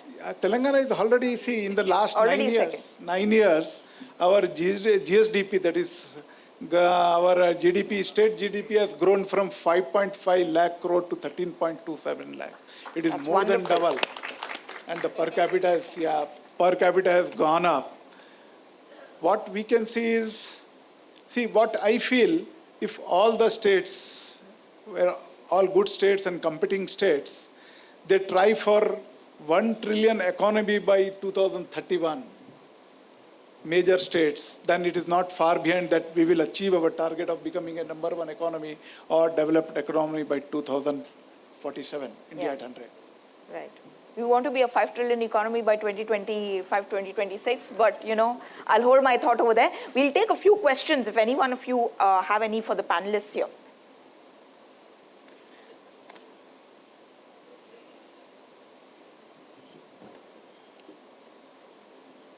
Hello. Yeah, first of all, thanks for organizing this event. My name is Arun and I represent IT sector. So my question is about the raw material aspects. So we all talk about competing with China, but even our manufacturing, our pharma industry, everything is so heavily dependent on China, to run our industries. So what is the plan of action, our government, or have we ever also thought about this as a very, very large scale, that we cannot become like a number one unless we become a manufacturing hub, and to become that hub, to go up the quality, the cost have to come down, and for that, right, I think entire country and all states need to work together. Who is this question for, sir? So this is question for sir. Mr. Agarwal.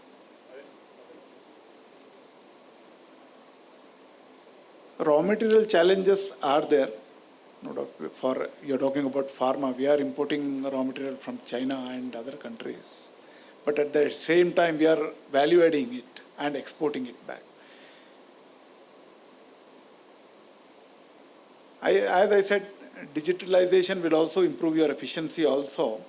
So manufacturing has to be improved, and challenges of raw material, like the government has to, that is again a big NSIC they are doing. You can take the question. It's on, ma'am, I think. It's on. That is a very good question. So when we are aiming at this 5 trillion economy, and 3 trillion was promised from Ministry of MSME, that before COVID only it was promised. And manufacturing definitely, as told by Mr. Agarwal, so it will generate a lot of employment. Not only that, resource utilization. So we have the best of resources in India. So what other continents or other countries they don't have. So much of the resources are available, but we are unable to explore them or refine them to get into the factory to make it a final product. So our NSIC is one platform. So they help you with this manufacturing, raw material. And we have tool rooms and technology centers across India. And these tool rooms and technology centers, they help you out with manufacturers, the dealers, the suppliers, the assembly, and the testing of these machines, calibration, all that you can have the facility from NSIC. And we have another wing, a parallel wing, that is MSME DFO, Development and Facilitation Office in every state. And now we have in Visakhapatnam also. There also you can get this information and assistance. So regarding exports, this raw material, machinery, skill development, your licenses, many things are being provided through these state offices and district offices. Hi ma'am. My question related to MSME recoveries, ma'am, like bad debts, which you said, as we Mr. Rohit Karji said, Rauji said, and Mr. Agarwal also said, they are part of the panel, arbitration, this thing. See, sir, actually what is taking in the practical, let me take in the practical way. Law says within 90 days you should pass the award, but it's taking very lengthy. It's taking almost of 2 years, sir, 2 to 3 years, taking to pass the award. I request there should be some mechanism where they look into this. They should pass the award, and bad debt should be recovered as early as to that industry concerned persons. Yeah, we are aware. We are aware about this.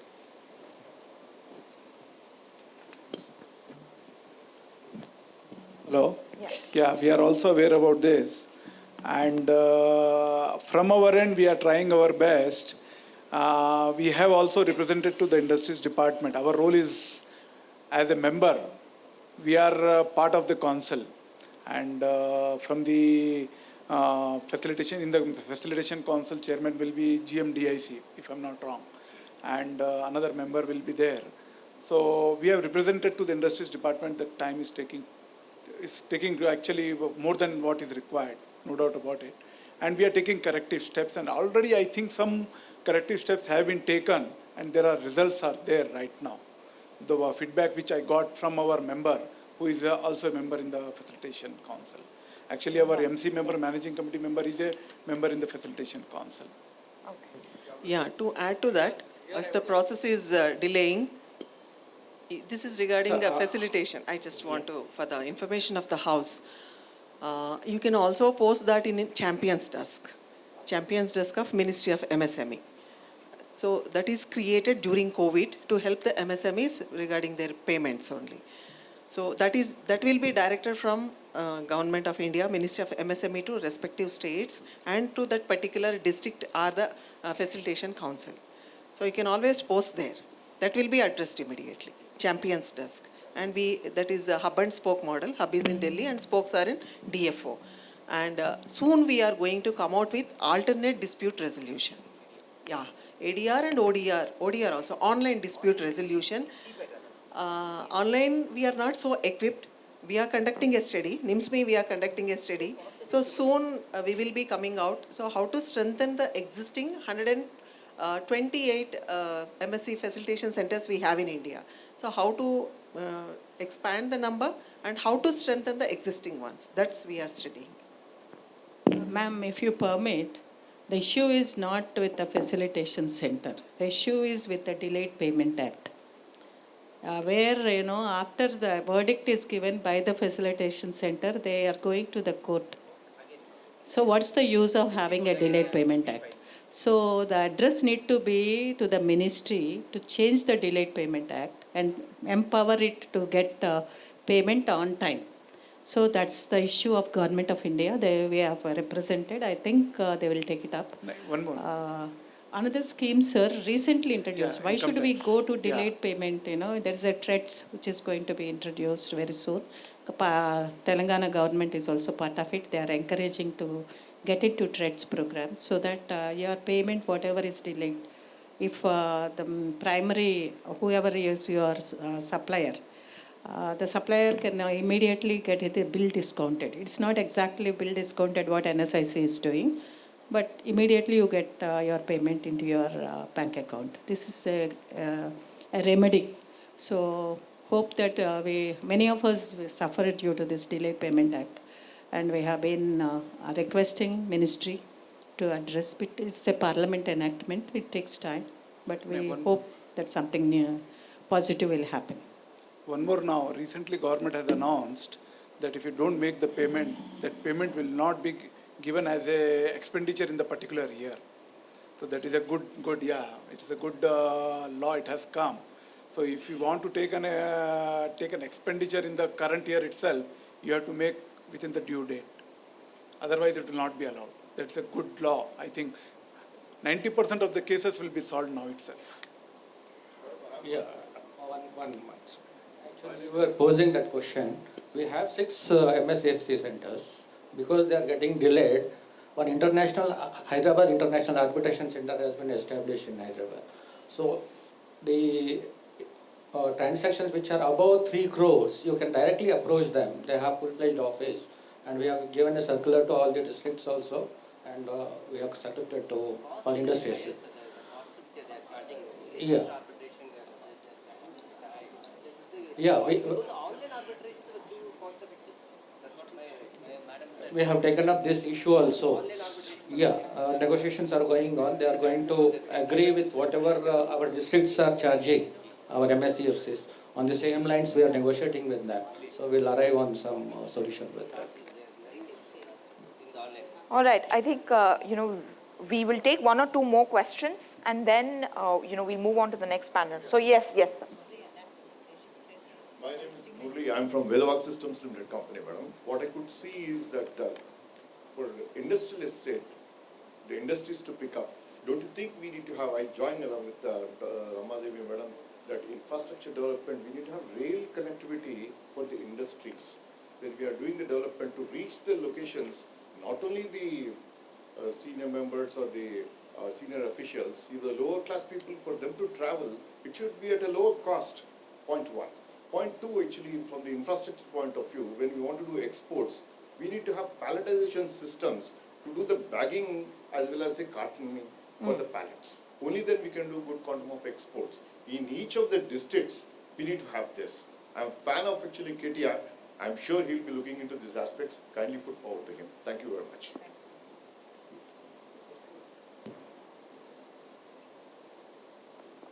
The gentleman at the back. I think we'll take this question. That'll be the last one. Thank you. I'm just expecting some honesty from this forum. Are we honesty enough? So first question is, the schemes are sanctioned, loans are sanctioned, and people are traveling between pillar to post to get their sanctions to be released. So I have experience with my friend. 18 months is over. Funds are already allocated in MSME segment. It is not releasing. Point number one. So I expect when it is economic times, at least it will be helpful to the MSME entrepreneurs. Are we praising only the government? Is there anybody to support us? No. Still, the corruption is there. We have to knock every door to release our funds. So when can we curb it? So corruption is the biggest issue here.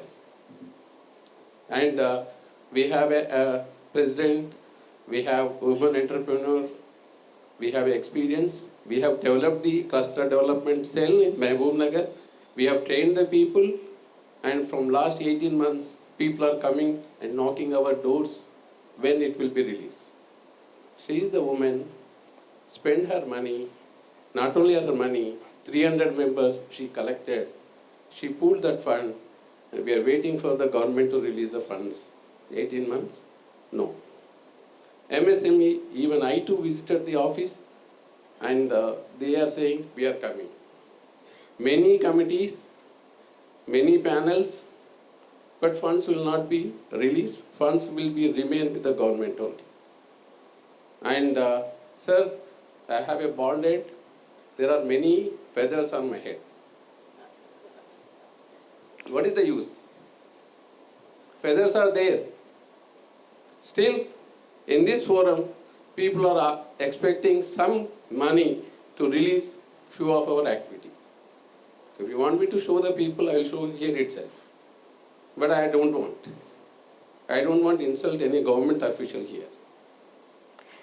I am expecting. We take your point. The thing is that this is not a forum where we can actually look at the individual cases. I know. Also, I just want to make one thing very clear. I know. The Economic Times is not supportive of any particular government policies. These views are expressed by the participants, and we are here questioning them as you're here questioning them as well. Thank you. The point also to note is that we also have to acknowledge when governments make progressive policies. To say that they are not making progressive policies is also not correct. So I think we need to take all of this into account, and I'm sure, sir, that you have a genuine problem. But to malign the entire system or to cast aspersions on the entire system because of that one problem, I think is unfair. And especially to the panel to suggest that there is no truth and no honesty. I do agree, ma'am. All right. So I'm glad that you take your words back, especially when you come and you tell us that there is no honesty here in this panel. I think the panel here is a facilitative panel. These people have worked very hard to build systems, systems in place to provide guidance, and they're doing it. They've provided their time and they're providing their expertise over here. So I encourage everyone over here to take the opportunity and reach out to them. I think each one of them has individually said that reach out to us. They're responding to your questions. And this is no way to say that, your problem does not exist or that your problem is small. I'm sure it is of great concern to you. And we genuinely hope that you're able to solve this problem. Madam, 1 minute. I am not coming from a company to represent this. I am from the research and development wing. We are conducting some research on this. I am bringing to your notice. That's fine. Thank you very much. But I hope that you will be able to... Yes, ma'am. Sir, I appreciate your openness and saying this, but see, challenges are there everywhere. You show me a place where there is no challenge. One thing I can say, when you said you are from Mehboob Nagar, just let me explain. State and central government came together to encourage a pottery cluster in Mehboob Nagar. 400 pottery people who do not have a livelihood. Government of Telangana gave place to them, and NABARD gave money to them. They have built up a common facilities. 400 are now ready for export of pottery to other countries. Just you have to take positive side of it. Your issue, I don't understand why the money is locked with the government. I know usually money is never locked with the government. We have to put it in a proposal and you have to form into a cluster or some kind of activity. Whatever your activity you have come across, you please come to us. We'll support it as a cluster if it is a cluster. If it is a women's self-help group, we'll give them some kind of recognition and try to help them. The other day, SIDBI is there. Their national from Lucknow, the GM was here. He wanted to help in e-commerce. 10,000 women they want to onboard in e-commerce. And there is a Union Bank of India, who is extending support, saying that without any investment, like only with the 5% investment, we are ready to promote. Government is taking a stride towards globalization and make in India, and even Prime Minister. The other day, my daughter called from US saying that India is a happening place. Now every barrier. I don't say there are no challenges, but there are challenges, but it's the positive attitude what we need to have to become an entrepreneur. We have to overcome all those issues, move forward. How to move forward? We need to network with other organizations, get support from them, take advantage of ET or FTCI and NIMSME and other organizations. There are wonderful organizations existing in the system. Take advantage. If not once, you have to go to twice, thrice, 4 times, 5 times, because our intention is to scale up. So don't take negativeness, take positive and strive. You will be successful. Whoever it is, but let them connect us. I will support and will try to encourage them. Thank you. From same Mahbubnagar, I just want to share one thing. We are the nodal agency under Spurti scheme of Ministry of MSME, scheme of fund for regeneration of traditional industries. So we support a lot of handlooms, handicrafts, agro, food processing, everything related to rural industries. We have across the country the clusters. At present, we are implementing 40. One happened to be in Aija, a place called Aija near Gadwal. Earlier it was Mahbubnagar together, now it is divided. 2016, Ministry has sanctioned almost 3 crore rupees for development of this Gadwal handloom cluster. Even today it is not inaugurated. Money is in their account. I have joined during COVID. I have taken over as a DG of this institute during COVID. Since that day, I have been pursuing with them. When do you do this? So we put so much efforts, and recently government has introduced new financial system for implementation of the schemes. That is CNA, Central Nodal Agency, and Public Fund Management System. Under that, they want to zero balance, then they want to put the funds. Literally, I have to fight with my ministry not to take that fund back, again making a new account and give back that. Even 2 days back, I have sent my faculty who is in charge of that center to take a commitment from them to start it, at least this year. Otherwise, it's being 6 years. We have to return the money because CFC is almost constructed and looms have come. Small works has to be done and they have to take over and inaugurate. That is being not happening. Like this, several cases we have where government has invested and we are waiting for them to, start the activity and take the benefits, improve their income. That is all happening. And we have the cases like across India. All right, on that note,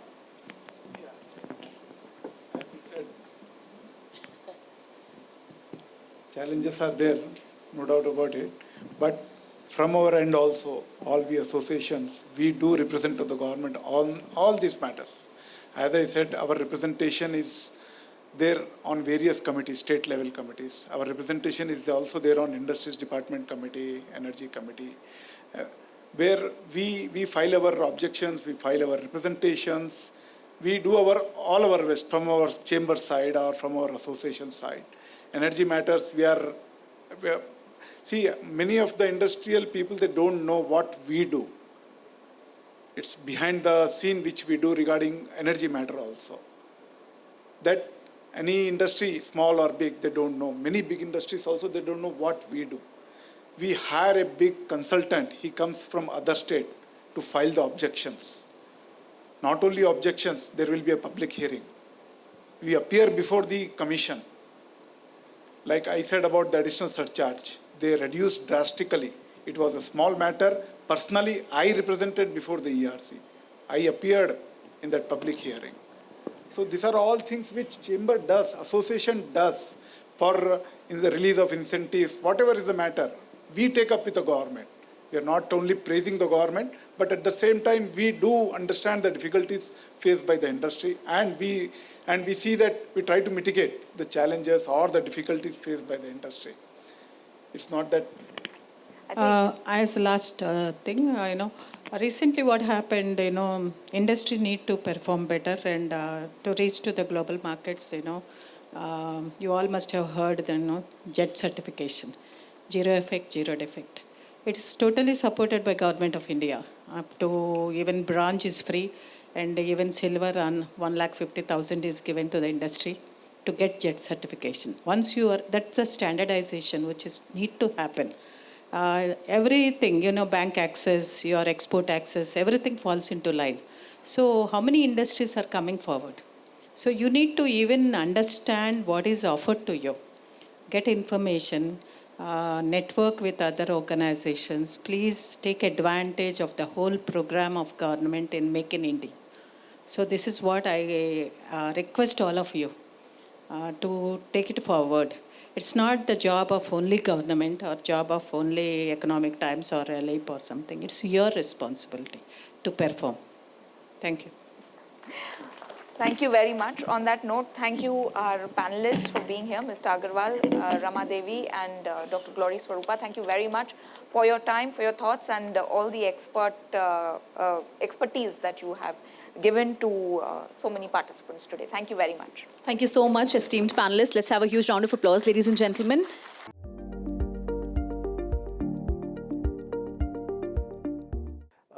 After M1 Exchange, I think that was a wonderful presentation, which I really liked. So let us try and understand an MCX exchange. We are also an exchange, they are also an exchange, right? So MCX, Multi-Commodity Exchange, is a listed, was the first company to be listed on a stock market. And it is all about derivatives trading. So what do we do on MCX, Multi-Commodity Exchange?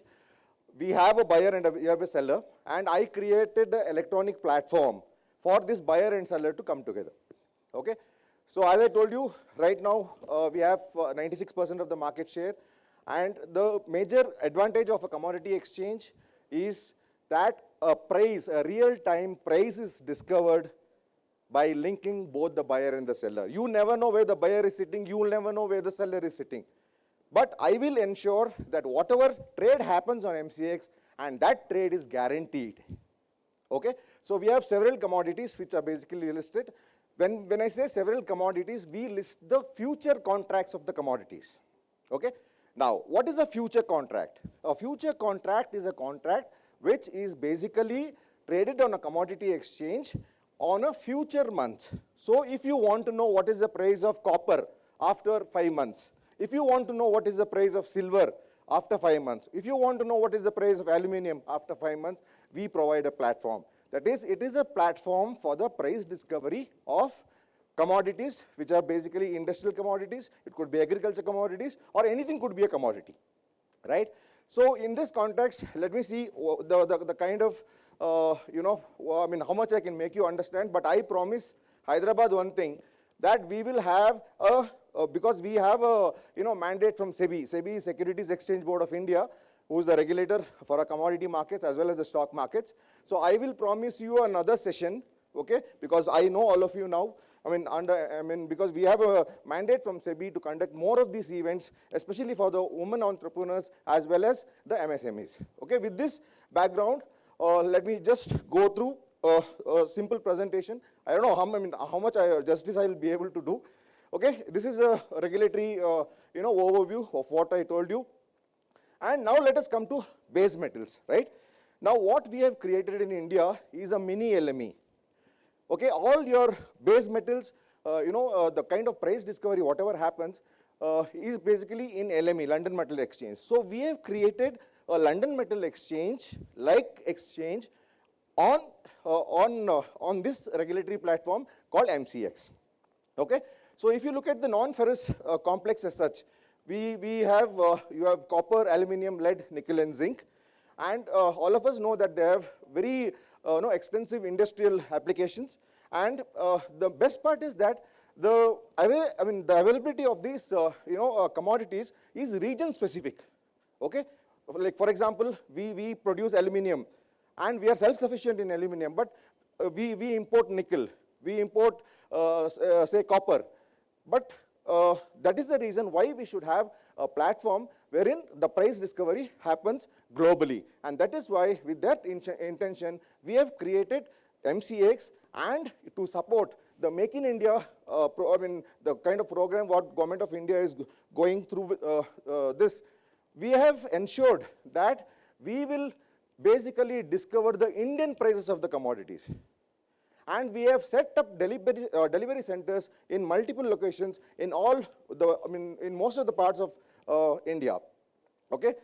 Now, going to the kind of factors which influence the market, we have economic events, we have like the data which is coming out of industrial growth, recession, and inflation which affect metal prices. And we have some commodity specific events like you can at least have a new production line, the discontinuance of these historical users, that may be one of the reasons.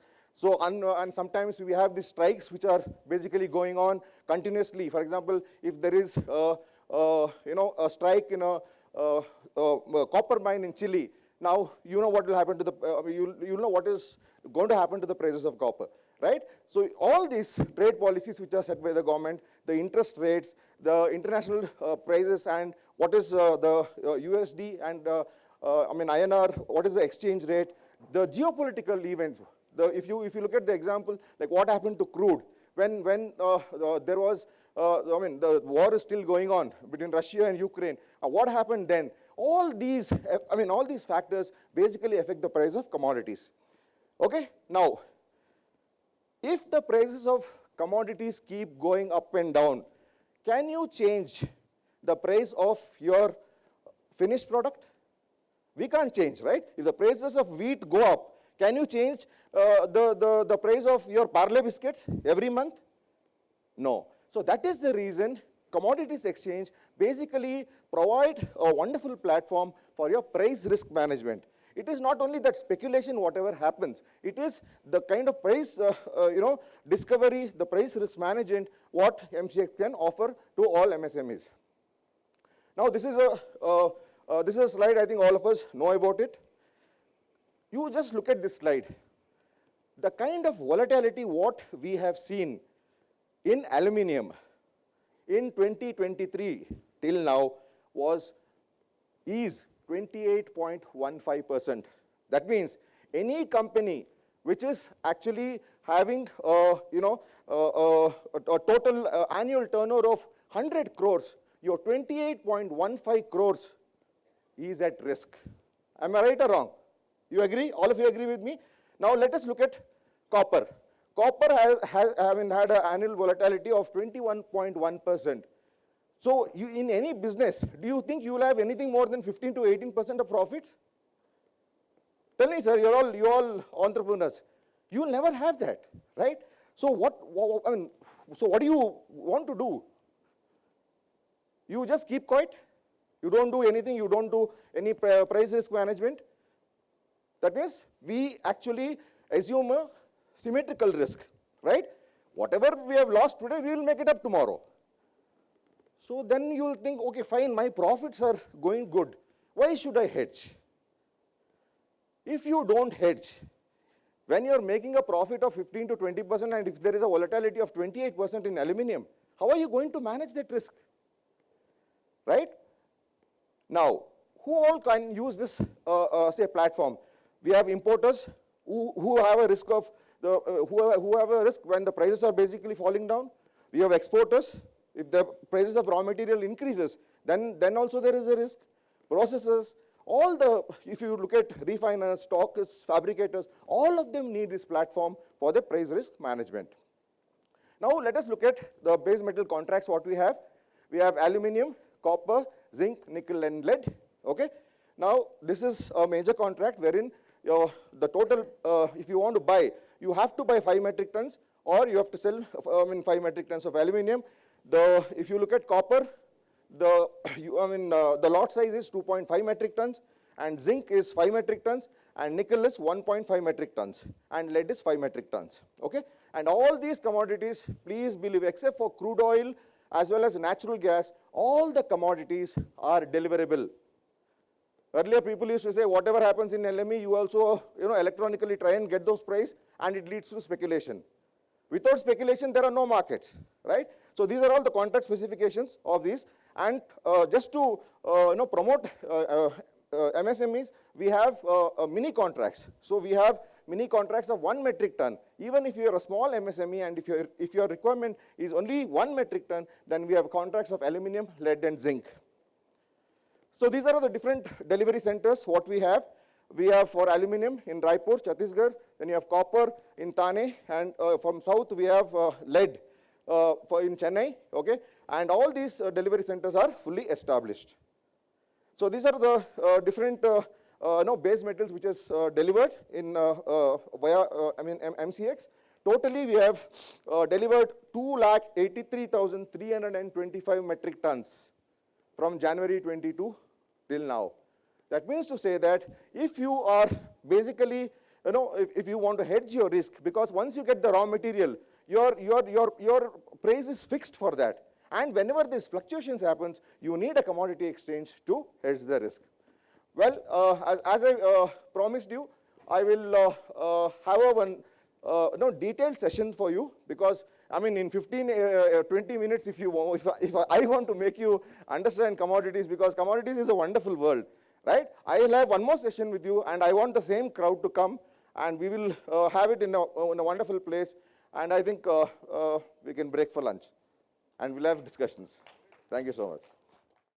We've come to the end of Hyderabad edition of ET Make in India MSME Regional Summit 2023, presented by Aurobindo Realty, Karur Vysya Bank, and MCX. Thank you once again, all our esteemed speakers, our partners, and our participants who represent the thriving Telangana MSME ecosystem. We hope the many MSMEs who are here today have benefited from these valuable sessions. Do follow the economictimes.com for more such MSME-focused initiatives, including the next edition of the MSME Regional Summit in Indore, as well as the ET MSME Day Conclave. So I request you all to please join us for lunch and networking. Thank you so much.